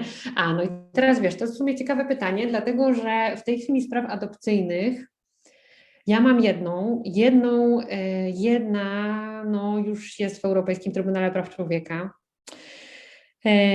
I to są trudne sytuacje, bo skoro ci wszyscy urzędnicy i sędziowie w Polsce są tacy, wiecie, zafiksowani na tym, kto tam to dziecko urodził, a w ogóle czy jest więź genetyczna, czy jej nie ma, no to oczywiście te sytuacje adopcyjne to są sytuacje, z którymi oni zupełnie nie wiedzą, jak sobie radzić, bo teraz tak, jedna sprawa, która mnie trochę niepokoi, to jest sprawa, którą przegraliśmy w Polsce, gdzie 2 dziewczyny ślub brały, już nie pamiętam, Niemcy czy tam Belgia. W każdym razie brały ślub za granicą i teraz tak, jedna z nich jest mamą biologiczną, a druga adoptowała dziecko swojej partnerki. I teraz ta, która adoptowała dziecko swojej partnerki, jest Polką i w Polsce zwróciła się o potwierdzenie obywatelstwa swoich dzieci. Przegrała sprawę w NSA i poszła skarga do Strasburga, bo NSA powiedział tak, zgodnie z tymi przepisami dotyczącymi obywatelstwa polskiego, dziecko nabywa obywatelstwo polskie w sytuacji tak zwanej adopcji pełnej, która polega na tym, że dziecko traci więź całkowicie ze swoimi biologicznymi rodzicami. No a tutaj tak nie było, no bo to było to second parent adoption, tak? I dlatego uznał NSA, że tak jakby ta adopcja po prostu nie podpada pod ten przepis i dzieci nie są obywatelami polskimi. Drugą sprawę, którą mamy teraz w toku i naprawdę nawet dwie chyba teraz takie mam w sumie sprawy, w każdym razie, gdzie się mocno zastanawiamy, od której strony w ogóle zacząć, to są sprawy, gdzie po prostu dwóch chłopaków wspólnie adoptowało dzieci, no nie? Czyli ta sytuacja w sumie, o którą pytasz. I powiem Ci, że nie wiem co będzie, no bo jeżeli tak, jest dwóch chłopaków Polaków, nie? W związku z czym, którego z nich wpisać w tym dowodzie osobistym, no nie? Jak mamy zdecydować? Rzucić monetą? Nie mam pojęcia, no nie? W związku z czym we wniosku o wydanie dowodu osobistego wpisujemy oboje, ale nie wiem, co zrobią urzędnicy z tym. Właśnie ta sytuacja, to jest bardzo dobre pytanie, bo ta sytuacja obrazuje, jakie krótkowzroczne jest myślenie urzędników, no nie? No bo co w tej sytuacji? Jest ewidentnie adopcja pełna, bo te dzieci nie mają już jakby więzi ze swoimi dotychczasowymi rodzicami. Mają dwóch tatusiów Polaków, którzy dokonali tej adopcji w Wielkiej Brytanii, w ogóle mieszkają teraz w Polsce, wrócili do Polski, mieszkają tutaj całą rodziną. Te dzieciaki teraz są w przedszkolu, w prywatnym przedszkolu, o dokumenty i numer PESEL nikt nie pytał, tak, ale jakby docelowo pójdą do szkoły chociażby, nie? Więc jakby ta hipotetyczna sytuacja, odpowiadam, nie wiem, ale coś byśmy wymyślili. No, powalczymy w tych dwóch sprawach, które mamy teraz. Dobra, patrzę sobie jeszcze na te pytania. To było. Jak będzie wyglądać nasza sytuacja prawna, na przykład dotycząca leczenia dziecka w Polsce, jeśli obie mamy polskie paszporty, a dziecko ma paszport UK, to o tym już trochę mówiłam, czyli ogólnie w takim szpitalu na przykład oczywiście to jest wasza decyzja, ale ja bym w ogóle się kłóciła i twierdziła, że obie macie władzę rodzicielską, w zagranicznym akcie urodzenia obie jesteście wskazane jako mamy, więc chcecie podejmować wszystkie decyzje. Jeżeli nie chcecie się kłócić, to po prostu ta mama, która dziecko urodziła, wszystkie decyzje podejmuje. Dobra, czy jeśli w jednym urzędzie dostanę odmowę wydania dowodu osobistego dla dziecka, to mogę zgłosić się do innego urzędu? Bardzo, bardzo dobre pytanie, bo to jest powód, dla którego w tych postępowaniach tak trzeba niestety ostrożnie bardzo postępować. No bo tak, mam na przykład jedną taką sprawę. Konsul w Tel Awiwie wydał w tej sytuacji po prostu decyzję o odmowie wydania paszportu, a konsul w Wielkiej Brytanii, tak jak już mówiłam, na przykład konsul w Londynie, on zawsze, jeżeli się złoży do niego wniosek o paszport, on pozostawia ten wniosek bez rozpoznania. No i różnica jest zasadnicza, bo jeżeli urząd pozostawia wniosek bez rozpoznania, to tak, możesz zgłosić ten wniosek gdziekolwiek indziej. Ale jeżeli, tak jak ten mój konsul w Tel Awiwie, wydał decyzję o odmowie wydania paszportu, to nie, musimy ją zaskarżyć. Złożyliśmy odwołanie do MSWiA, nawet je wygraliśmy, ale to tam nie należy się za bardzo cieszyć. Docelowo pewnie trafimy do sądu, nie? W każdym razie to zależy, co z tym wnioskiem się stało. Jeżeli dostajesz decyzję o odmowie wydania dowodu osobistego czy paszportu, to nie możesz złożyć wniosku nigdzie indziej, po prostu będzie trzeba pójść z tą sprawą do sądu. Dobra, czyli tu wracamy do tego pytania, czyli jeśli nawet zrobię testy genetyczne potwierdzające, że jestem matką, mimo że go nie urodziłam, to moje dziecko nie będzie uznane za moje. Znaczy, wiesz, zawalczmy o to, idźmy do sądu, awanturujmy się, ale co do zasady nie będzie uznane za twoje. No. Czyli jeśli nawet zrobię testy, tak, to już czytałam. Czekajcie, patrzę sobie jeszcze tu. Straż Graniczna to mówiłam. Dobra, słuchajcie, no jeśli jeszcze są jakieś pytania, to ja zachęcam. Muszą być jakieś pytania, żeby wiecie, no jakiś taki pozytywny message był. Poczekajcie, muszę tu sobie to przesunąć, żeby to pytanie zobaczyć. Czy w Gdańsku, Poznaniu, bardzo dobre pytanie, zdajecie same pytania, na które są smutne odpowiedzi. Czy w Gdańsku, Poznaniu wniosek o dowód osobisty musi złożyć matka rodząca, czy to bez znaczenia która? Bardzo dobre pytanie. Moim zdaniem bez znaczenia. Zdaniem urzędników oczywiście ma to kluczowe w ogóle znaczenie. A Zara najpierw złożyła wniosek o wydanie dowodu osobistego we Wrocławiu i tam po wielu miesiącach korespondencji ostatecznie go nie dostała, bo urząd uznał, że wniosek został złożony przez mamę, która dziecka nie urodziła, która nie ma jakby uprawnienia do złożenia tego wniosku. W Gdańsku już złożyła po prostu ta mama, która dziecko urodziła, no i od tej pory raczej się dostosowujemy, zwłaszcza w sytuacji, kiedy dziecko jest bezpaństwowcem i po prostu składa ten wniosek mama, która dziecko urodziła i też mama, która dziecko urodziła, ten dowód odbiera. Natomiast znowu powtarzam, to jest w ogóle okropne, że tak to wygląda, bo moim zdaniem urzędnicy w Polsce nie mają żadnego prawa decydowania o tym, kto jest uprawniony w tej sytuacji do złożenia wniosku. W świetle tego prawa, gdzie się dziecko urodziło, tego państwa, gdzie się dziecko urodziło, obie mamy są rodzicami, więc każda z nich wykonuje pełnię władzy rodzicielskiej. Urzędnik nie może sam on sobie podejmować decyzji co do tego, kto jest rodzicem, a kto nie jest. On się musi oprzeć na dokumentach, czyli na dowodzie, czyli na akcie urodzenia. W akcie urodzenia obie są wpisane jako mamy, a więc obie mają prawo do złożenia tego wniosku. My się dostosowujemy, dlatego że to są często oczywiście takie sytuacje, w których te mamy nie mogą sobie pozwolić na ten fight, żeby pójść do sądu i pokazać, jakie to jest absurdalne. Natomiast jakby ja też zachęcam do tego, żeby spróbować to zakwestionować. Jeżeli ktoś jest w takiej sytuacji, że może sobie poczekać, to zachęcam, żeby pójść do sądu z tym, bo to jest absurd, tak? Jakby, wiecie, to jest przede wszystkim absurd w sytuacji, kiedy wyobrażam sobie to tak, rodzi się dziecko, no nie? Gdzieś tam, w Holandii rodzi się dziecko. Mama karmi je piersią, no nie?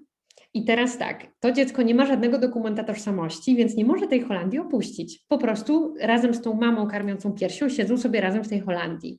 I teraz, jeżeli już ktoś ma jechać odebrać dowód osobisty, żeby to dziecko mogło się wydostać z tej Holandii, no to chyba jasne, że to ta druga mama, która nie karmi piersią, mogłaby to zrobić i zostawić to dziecko na te 2 dni, pojechać do Polski, wziąć dowód osobisty i wrócić. A urzędnicy wymagają, żeby zrobiła to, jak rozumiem, ta matka, która to dziecko urodziła i na przykład karmi je piersią. Nie? No i nie wiem, ja mam takie doświadczenia z karmieniem piersią. Moje dziecko z butelki nie jadło, że po prostu przez pierwsze 6 miesięcy non-stop byłam z dzieckiem. I ja po prostu nie miałam możliwości zostawienia go na 2 dni, żeby sobie pojechać do innego kraju, odebrać dokument tożsamości. Tłumaczę to tym urzędnikom, że jak oni sobie to konkretnie wyobrażają, no bo ta matka nie może przecież z dzieckiem pojechać do Polski, bo dziecko nie ma dokumentu tożsamości żadnego, tak? Ale urzędnicy nie kumają tego. No po prostu, w takim razie jak karmisz dziecko piersią, no to trudno. Skończysz karmić piersią, wtedy sobie przyjedziesz po dowód osobisty, sama, bez dziecka oczywiście, wcześniej nie. Także kwestionowałabym to. Naprawdę to jest do przewalczenia akurat. Dobra.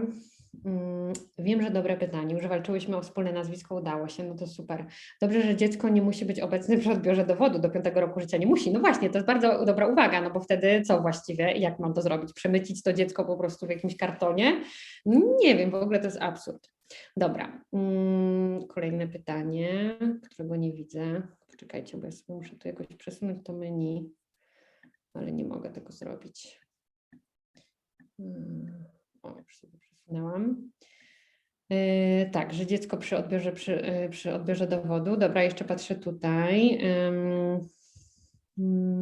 Czy miałam do czynienia ze zmianą nazwiska dla partnerki jeszcze przed porodem, tak żebyśmy obie miały to samo nazwisko, a później w konsekwencji dziecko? Właśnie tak, jak najbardziej, tylko mówię, to może gdzieś na priv napiszcie, to Wam powiem, gdzie złożyć wniosek, do którego Urzędu Stanu Cywilnego, ale oczywiście i wystarczy, więc jakby nie chciałabym jednak, żeby to wisiało w sieci, jaki urząd podać.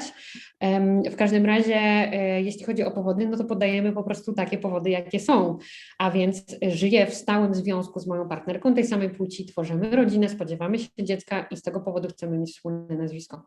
To jest powód zmiany nazwiska, bardzo dobry powód, tak? Po prostu prowadzenie wspólnie życia rodzinnego. Natomiast ja może też napiszę gdzieś tu na czacie swojego maila i po prostu zachęcam, to wtedy chętnie Wam też napiszę po prostu jaki to powinien być urząd, dobra? Dobra, patrzę, czy jeszcze jakieś pytania. Ja bym mogła też zadać pytanie. Tak, jasne. Słyszę to Ciebie. Słyszę, to dawaj. Przepraszam, bo mamy tu sprzężenie. Musi jedna z Was wyciszyć. Tak, wyciszysz? A nie, przepraszam, to ja wyciszę i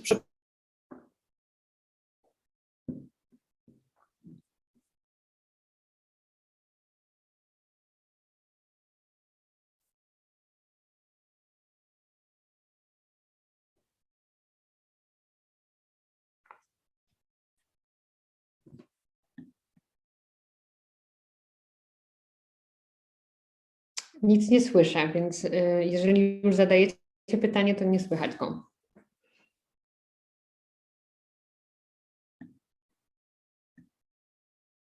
No to się... Halo? O, teraz słychać. Dobrze, przepraszam. Moje pytanie dotyczy sytuacji, w której dziecko jest pod opieką dwóch osób tej samej płci, żyje w takiej rodzinie i jedna z tych osób jest opiekunem prawnym, druga nie. I de facto dziecko ma jednego opiekuna prawnego. I co w sytuacji, jeżeli ten opiekun prawny umiera? O Jezu. Jak można zabezpieczyć interes dziecka w takiej sytuacji? No więc pierwsza ważna i w sumie dobra informacja jest taka, że w takiej sytuacji zupełnie nie jest tak, że dziecko gdziekolwiek trafia z automatu. To znaczy, to nie jest tak, że jeżeli ta mama, która jest uwidoczniona w akcie urodzenia, umiera, to dziecko po prostu przejmują dziadkowie, albo w ogóle nie wiem co, siostry i bracia, albo ktoś tam. Tak nie jest. Okej, a czy jest jakaś, bo wydaje mi się, że ja słyszałam coś o jakimś rozwiązaniu prawnym, które umożliwia tej osobie, pod której opieką de facto dziecko było, no ubieganie się o jakąś opiekę nad tym dzieckiem, ale nie pamiętam. Tak, już mówię, jak to wygląda. Bo teraz tak, umiera ten rodzic, toczy się w sądzie opiekuńczym postępowanie o to, kto będzie dalej opiekunem dziecka. My jeszcze żadnej takiej sprawy nie prowadziliśmy.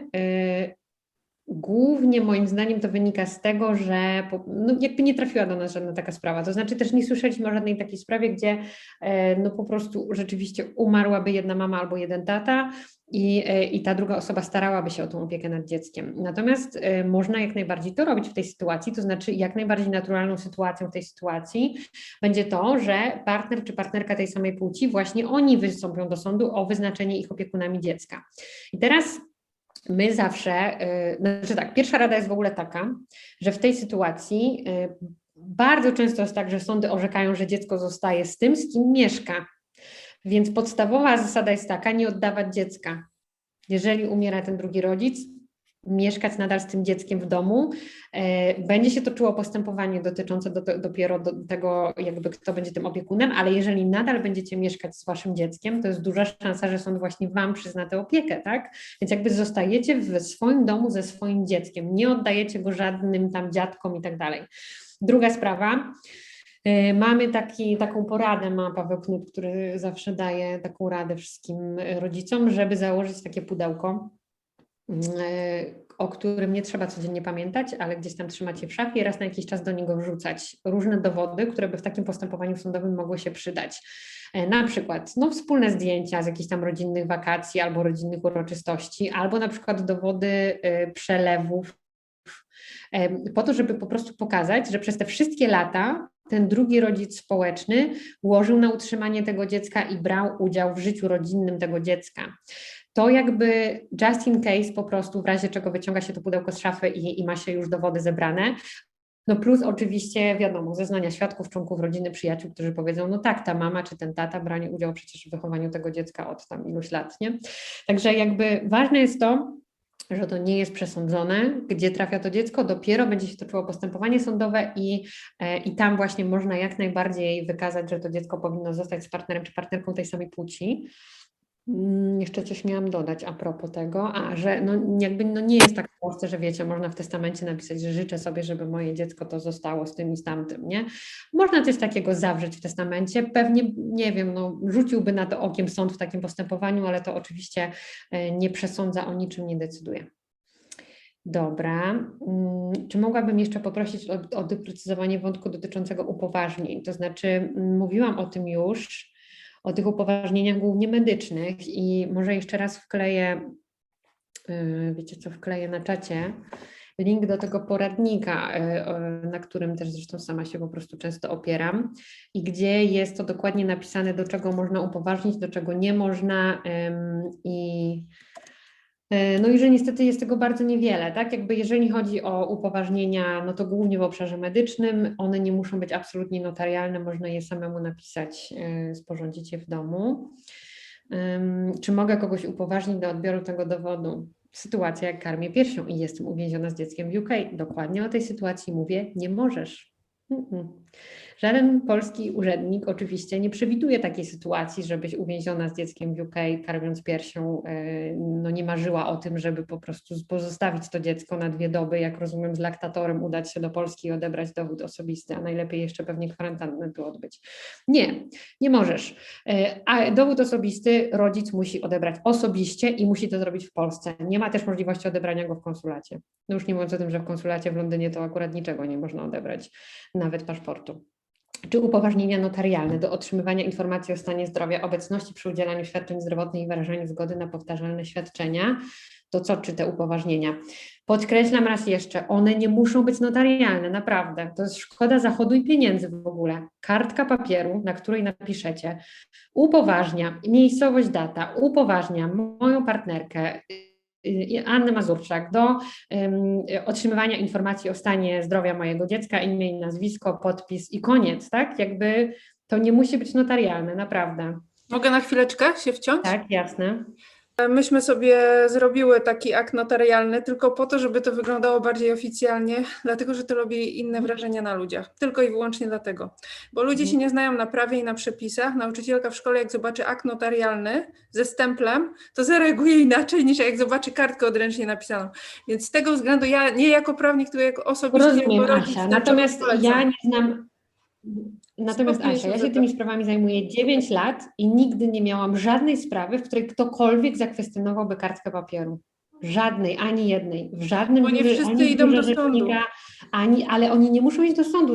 Asia, to ja sprawy, którymi się zajmowałam, to naprawdę nie były tylko sprawy sądowe. Jakby po prostu udzielałam porad prawnych, odpisywałam na jakieś zapytania, odpisywałam po prostu na skargi ludzi, którzy się skarżyli na to, jak są traktowani w Polsce w biurze rzecznika. Ani w biurze rzecznika, ani w żadnym NGO-sie nigdy nie trafiłam na skargę od osoby, która by powiedziała, mieliśmy kartkę papieru i to nie wystarczyło.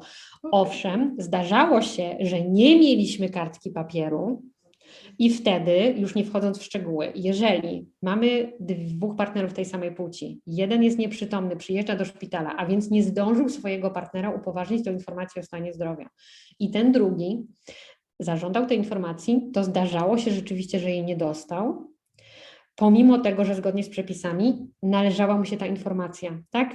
Dlatego, że ta informacja należy się osobie bliskiej, a więc także partnerowi tej samej płci. Na to się ludzie skarżyli, ale jeżeli mieli tą kartkę, no serio, 9 lat się tym zajmuję, nigdy ani jednej skargi. Także wiesz, jakby rozumiem, że wiele osób to robi, żeby być spokojniejszym, tylko chodzi mi też o to, że wiecie, pandemia, notariusze pozamykani, nie ma problemu, po prostu drukujecie to w domu i jakby możecie się z tym czuć naprawdę równie bezpiecznie. No tak, i ważne jest, żeby to też dotarło do grup docelowych typu nauczyciele czy lekarze. Oj, zapewniam ten Cię, że dokument bardzo jest... dużo czasu poświęcam i ja, i NGO-sy na kształcenie grup docelowych i oczywiście za każdym razem jest to jakby inaczej. W ogóle nie jest to dla nich szokiem, że jak przyjdziesz z papierem, to masz prawo do tej informacji, to oni jakby to kumają, że możesz tam wpisać sąsiada albo w ogóle kolegę z pracy. Zdziwieni są zawsze, kiedy mówię im, że zgodnie z przepisami, jeżeli pacjent jest nieprzytomny i nie zdążył nikogo upoważnić, to wtedy mają obowiązek udzielenia informacji partnerowi czy partnerce tej samej płci. To owszem. 11 lat temu zmieniły się te przepisy, oni nadal tego nie kumają i są zdziwieni, ale jeżeli jest papier, to tego jednego się nauczyli. Jest papier, nie ma problemu, no nie? Naprawdę nie musi być notariusz, ale też oczywiście rozumiem tą perspektywę, że ludzie się czują po prostu pewniej z tym papierem. Tak, no to jest trochę takie wtórne, ale powiedziałam to dlatego, że nam służy, psychicznie nam daje spokój, ale wiem, że to jest, wiem, że to jest wtórne. Wiem, że to jest wtórne. Aniu, ktoś jeszcze podnosi rękę o pseudonimie Moto G6 Play, to ja proszę tą osobę, Halo? Tak, proszę, zapraszamy. To też będzie opublikowane, tylko chciałam powiedzieć, tak? Ten głos będzie na nagraniu, tak? Jasne, rozumiem. Dzięki. Cześć, ja podłączyłam się, bo właśnie próbuję tutaj spisać i doprecyzować swoje pytanie, ale mam jakoś ten limit znaków nie pozwala mi się wyrazić, więc chciałabym doprecyzować to pytanie o upoważnienia. Rozumiem, że one nie muszą być notarialne, ale jeżeli już są, bo podobnie tak jak Asia wspomniała, my też takie notarialne upoważnienie mamy, no to pytanie, jak ono działa w przypadku dzieci. czy jest tak, czy dobrze to rozumiem, bo tak zrozumiałam, Tak. mamy tutaj inne rozumienie tego, co zostało powiedziane, więc chciałabym to Okej, doprecyzować. jasne. Czy jest tak, że jeżeli mamy to upoważnienie i w tym upoważnieniu jest zapisane między innymi, że upoważniam moją partnerkę do tego, żeby otrzymywała informacje o stanie zdrowia dziecka, o tym, żeby była obecna przy udzielaniu pomocy i świadczeń zdrowotnych i żeby też mogła decydować o konkretnych wydarzeniach, zabiegach typu na przykład szczepienie, też jest to wyróżnione tam jako konkretny Tak. zabieg, to czy coś takiego wystarczy i jest prawomocne? Poczekaj, bo myślałam, że chcesz mi jeszcze dopowiedzieć, bo tak jedna z Was uważa, a druga z Was jak uważa? Tak ja uważam, że tak jest, tak to zrozumiałam.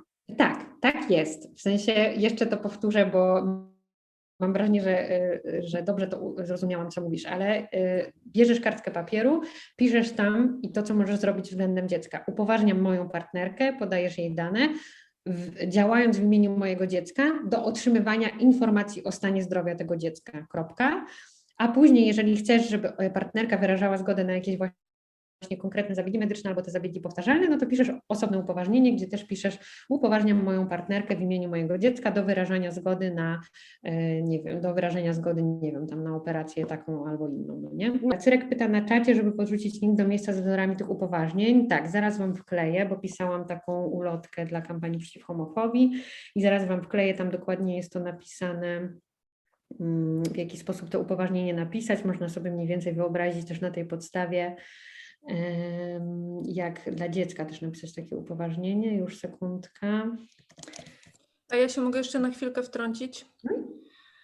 A propos tych miejscowości, w których można uzyskać zmianę nazwiska, bo widziałam, Aniu, że podałaś adres e-mail z prośbą o zapytanie Ciebie. Tak. I myślę, że to jest bardzo dobra polityka. Nie jest to Poznań, dlatego się od razu wtrącam, że przeczytałam na jakimś forum dla rodzin tęczowych, pewnie dużo z nas jest na tym forum, że ludzie pisali oficjalnie w czacie nazwy tych miejscowości. Ja myślę, że my musimy po prostu, póki żyjemy w takiej rzeczywistości, bardzo poufnie to traktować, bo jak to dostanie się do mainstreamu, to za chwilę nawet w tych miejscowościach nie będzie możliwe, więc więc to tylko taki malutki, krótki apel o to, żeby nigdzie się to nie pojawiało publicznie. Gdzieś tam się pojawia, no nie, to się ogólnie przewija w internecie. Przewija się, Natomiast ale... jakby moim zdaniem trzeba być ostrożnym, bo jedna z takich miejscowości, która właśnie hulała w internecie, no już nie zmienia tych nazwisk, nie? Ale tak, Także tu akurat rzeczywiście ja też jestem ostrożna, ale od razu powiem, no nie jest to Poznań i widoków na razie w Poznaniu na to nie widzę. Niestety. Zobaczymy. Ale oczywiście, kto wie, może się kiedyś uda przekonać Poznań do tego. Dobra, poczekajcie, wracam sobie na to slajdo, żeby zobaczyć, czy jeszcze o coś pytacie. Poczekajcie, o nie, to akurat nie to podzieliłam, co chciałam. Już gdzie ja mam to slajdo? Tutaj mam to slajdo. Dobra. Tak, musi być konkretne pełnomocnictwo, bo co do zasady władzy rodzicielskiej nie można decydować na nikogo. No niestety, tak to wygląda. Czy jeśli w przyszłości zmieni nazwisko w UK, dziecko będzie miało takie samo nazwisko jak ja, to mogę później zmienić dziecko nazwisko w polskich dokumentach? Tak. Odpowiadam tak i to jest w ogóle dużo mocniejszy case, jeżeli zmieniasz to nazwisko najpierw za granicą. Dlatego, że wtedy to nawet w takich urzędach stanu cywilnego mniej przyjaznych, że tak powiem, można zmienić nazwisko. Miałam nawet taką sprawę dziewczyny, która wzięła ślub w Wielkiej Brytanii i złożyła, nie sprawdziła co i jak, złożyła wniosek jakby po tym, jak zmieniła to nazwisko w Wielkiej Brytanii, żyła tam sobie z żoną ze 2 lata i postanowiła wreszcie to uporządkować w Polsce. Złożyła wniosek w ogóle w jakichś Suwałkach. No więc taki USC, że absolutnie jako pierwszy nie pojawiłby się na mojej liście USC, do których należy się zwrócić, i dostała odmowę. I złożyłyśmy odwołanie, uwaga, do wojewody podlaskiego i nikt by się tego nie spodziewał. Wygrałyśmy to odwołanie, bo ten wojewoda mówi tak. Co prawda ta pani wzięła ślub za granicą z inną kobietą, w związku z czym absolutnie ten ślub oczywiście w Polsce nie ma żadnego znaczenia i nic mnie to nie obchodzi. Natomiast ta pani od 2 lat żyje w Wielkiej Brytanii pod tym nazwiskiem, a niezależną zupełnie przesłanką zmiany nazwiska w Polsce jest fakt używania nazwiska. Czyli jeżeli wykaże zwłaszcza żyjąc za granicą, to jest prostsze, mam wrażenie. Dużo mam klientów w ogóle z Wielkiej Brytanii, gdzie oni mają prawo jazdy na to nowe nazwisko, umowę o pracę, umowę najmu mieszkania. Przedstawiamy wszystkie te dowody we wniosku o zmianę nazwiska i wtedy podstawą zmiany nazwiska jest nie tyle to, że wzięłaś ślub albo tam masz rodzinę, tylko w ogóle to, że używasz tego nazwiska za granicą. I tak samo z dzieckiem. Więc w sytuacji, jeżeli zmienicie nazwisko najpierw w UK, pomieszkacie tam sobie jakiś czas, pofunkcjonujecie z tym nowym nazwiskiem, bo zbieracie właśnie jakieś tego typu dokumenty, no to tym prościej będzie zmienić to nazwisko w Polsce. Więc jakby jak najbardziej to będzie możliwe, żeby później zmienić to nazwisko w Polsce. Dobra. Czy toczą się w Polsce jakieś sprawy, w których rodzice dziecka urodzonego w Polsce walczą o uznanie pełnych praw obu rodziców? No trudno jest odpowiedzieć na to pytanie, dlatego że jakby wszystkie te postępowania, o których ja do tej pory mówiłam, no to one do tego zmierzają, tak?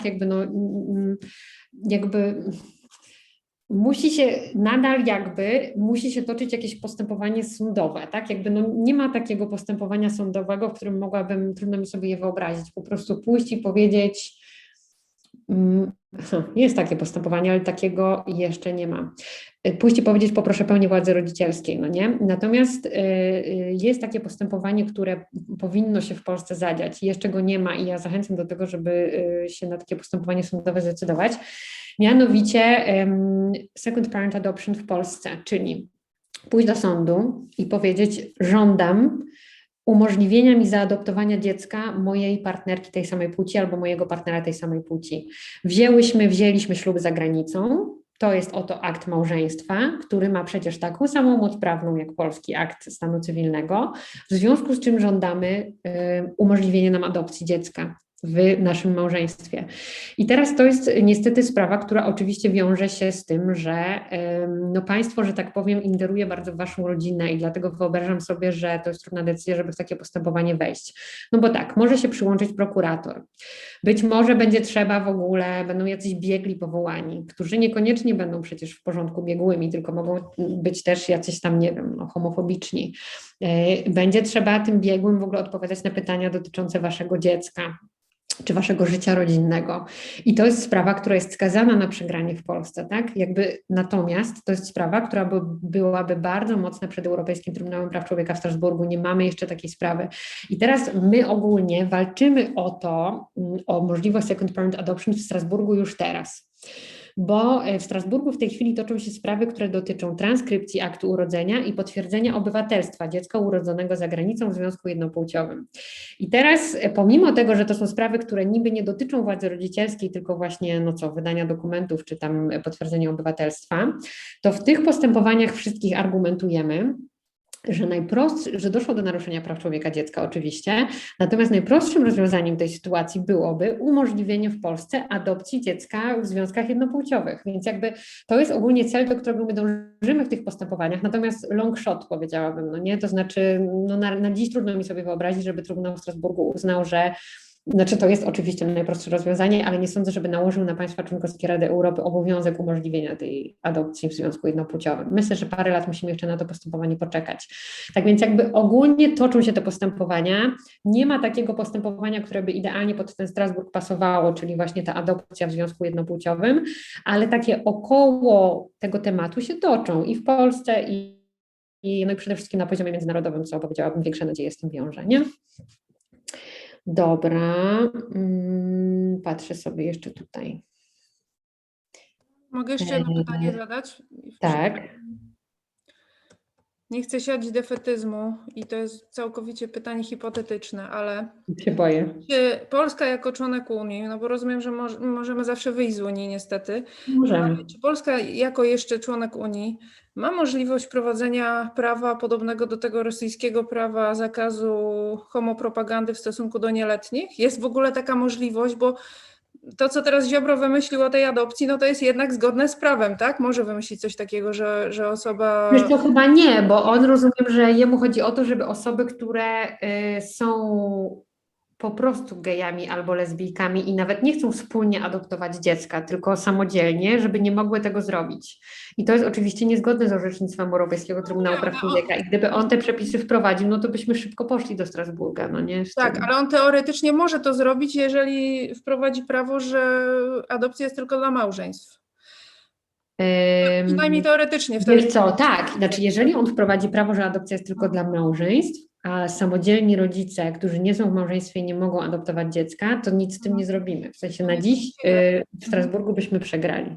A prawo tej homopropagandzie myślę, że jest realne. Wiem, że to już jest zupełnie taki, teoria spiskowa i tak dalej, ale ja Jest legalne, oczywiście, że jest. jest realne. Znaczy, nielegalne, co ja mówię, możliwe, legalne to znowu Nie poszlibyśmy ma szybko.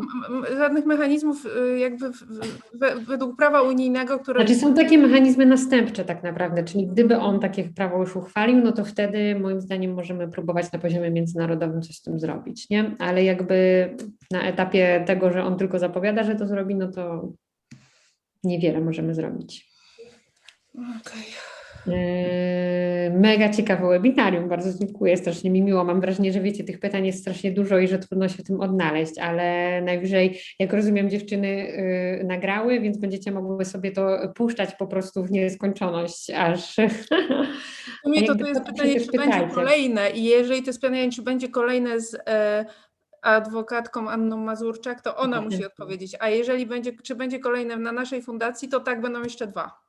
Ale z kim innym. Słuchajcie, jeżeli mnie zaprosicie, to oczywiście się zgodzę. Czy jeśli jeszcze wezmę te ostatnie pytania, co? Bo jest za 10, a chciałabym jednak, żebyśmy o 19 skończyły, żeby wiecie, jednak, a jeszcze jest jeden ważny slajd, który chcę pokazać. Czy doradzałaby Pani przed urodzeniem dziecka w Polsce wziąć ślub za granicą? O, to też jest ciekawe. Jezu, jakie to są ciekawe pytania w ogóle.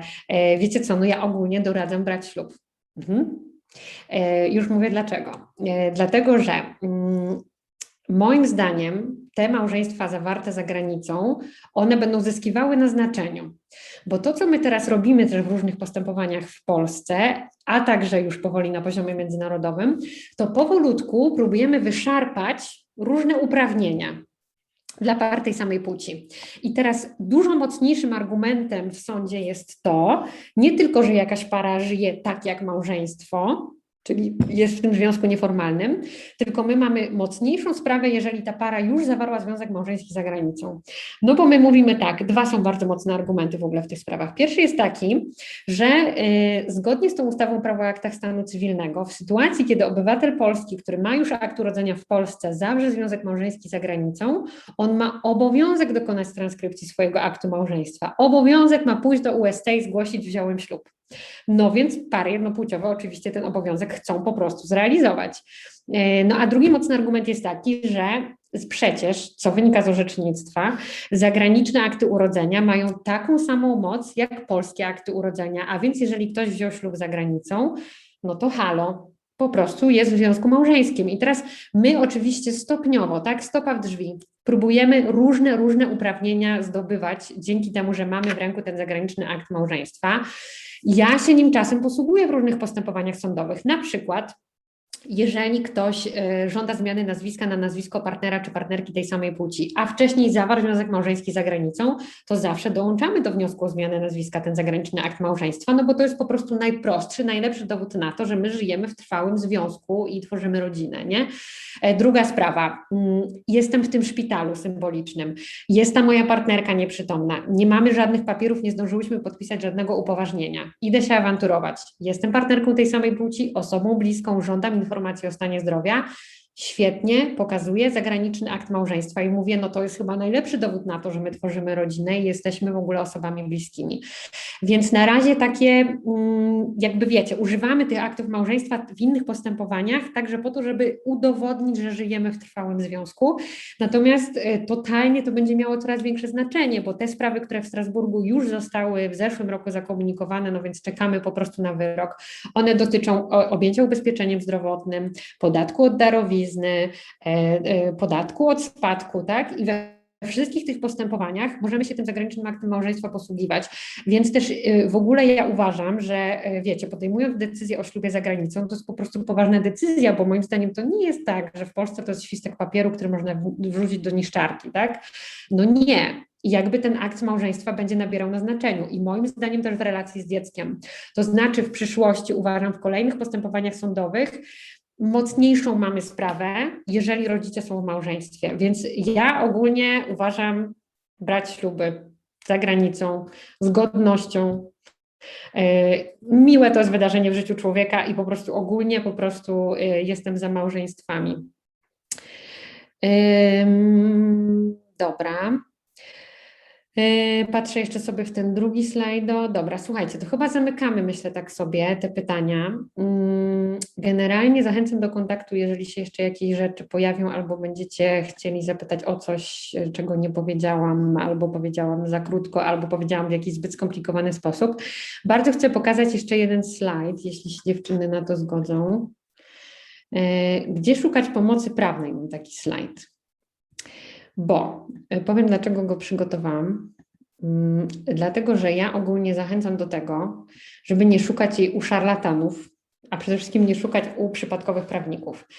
3 źródełka Wam pokażę. Po pierwsze jest taka strona LGBT plus prawnicy. Tam są, to jest taka nasza nieformalna, powiedziałabym, inicjatywa prawników i prawniczek, którzy występują w tych LGBT-owych sprawach. I teraz za każdą z osób na tej stronie w ogóle ręczę i każdej z nich naprawdę powierzyłabym swoją sprawę, bo to są osoby, które się w różnych dziedzinach prawa specjalizują, a więc i karnistki 2 właściwie tam znajdziecie, i specjalistę od prawa rodzinnego, a to są osoby, które te sprawy LGBT-owe rzeczywiście robią. I to nie jest tak, że one miały 10 lat temu jedną taką sprawę, tylko oni nadal te sprawy prowadzą, są pełnomocnikami w totalnie precedensowych postępowaniach, także na poziomie międzynarodowym i po prostu tam moim zdaniem można szukać pomocy prawnej wśród tych osób.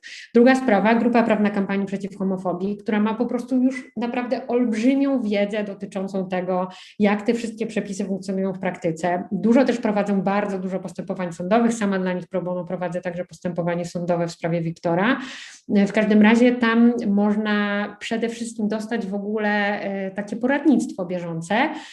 W niektórych sprawach można też liczyć na reprezentację przed sądem. I wreszcie ostatnia dosyć świeża inicjatywa Stowarzyszenia Miłości Nie Wyklucza, Fundusz Prawo Nie Wyklucza.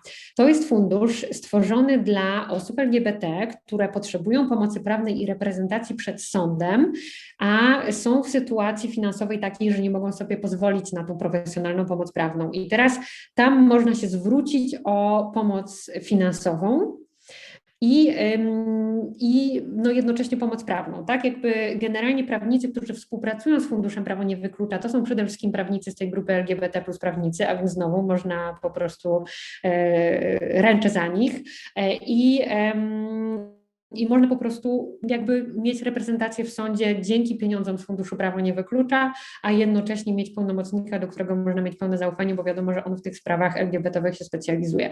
Także te 3 adresy, jeżeli chodzi o poszukiwanie pomocy prawnej, i zachęcam do tego, żeby z tych miejsc korzystać, zwłaszcza, że też, tak jak mówię, można w Funduszu Prawo Nie Wyklucza dostać nawet pieniądze na to, żeby mieć zapewnioną reprezentację przed sądem, i to jakby i w takich sprawach, no, których, że tak powiem, nie da się uniknąć i trzeba je przeprowadzić, jak chociażby uzyskanie dowodu osobistego dla dziecka urodzonego za granicą, ale też w jakichś postępowaniach strategicznych, więc ja tu dzisiaj kilka razy mówiłam, jakie uważam, że jeszcze postępowania strategiczne się powinny w Polsce wydarzyć, żeby trochę popchnąć ten standard do przodu, to też jakby jeżeli ktoś z Was jest gotowy, żeby w takim postępowaniu wziąć udział, to też zachęcam i też można pieniądze na to dostać w tym funduszu.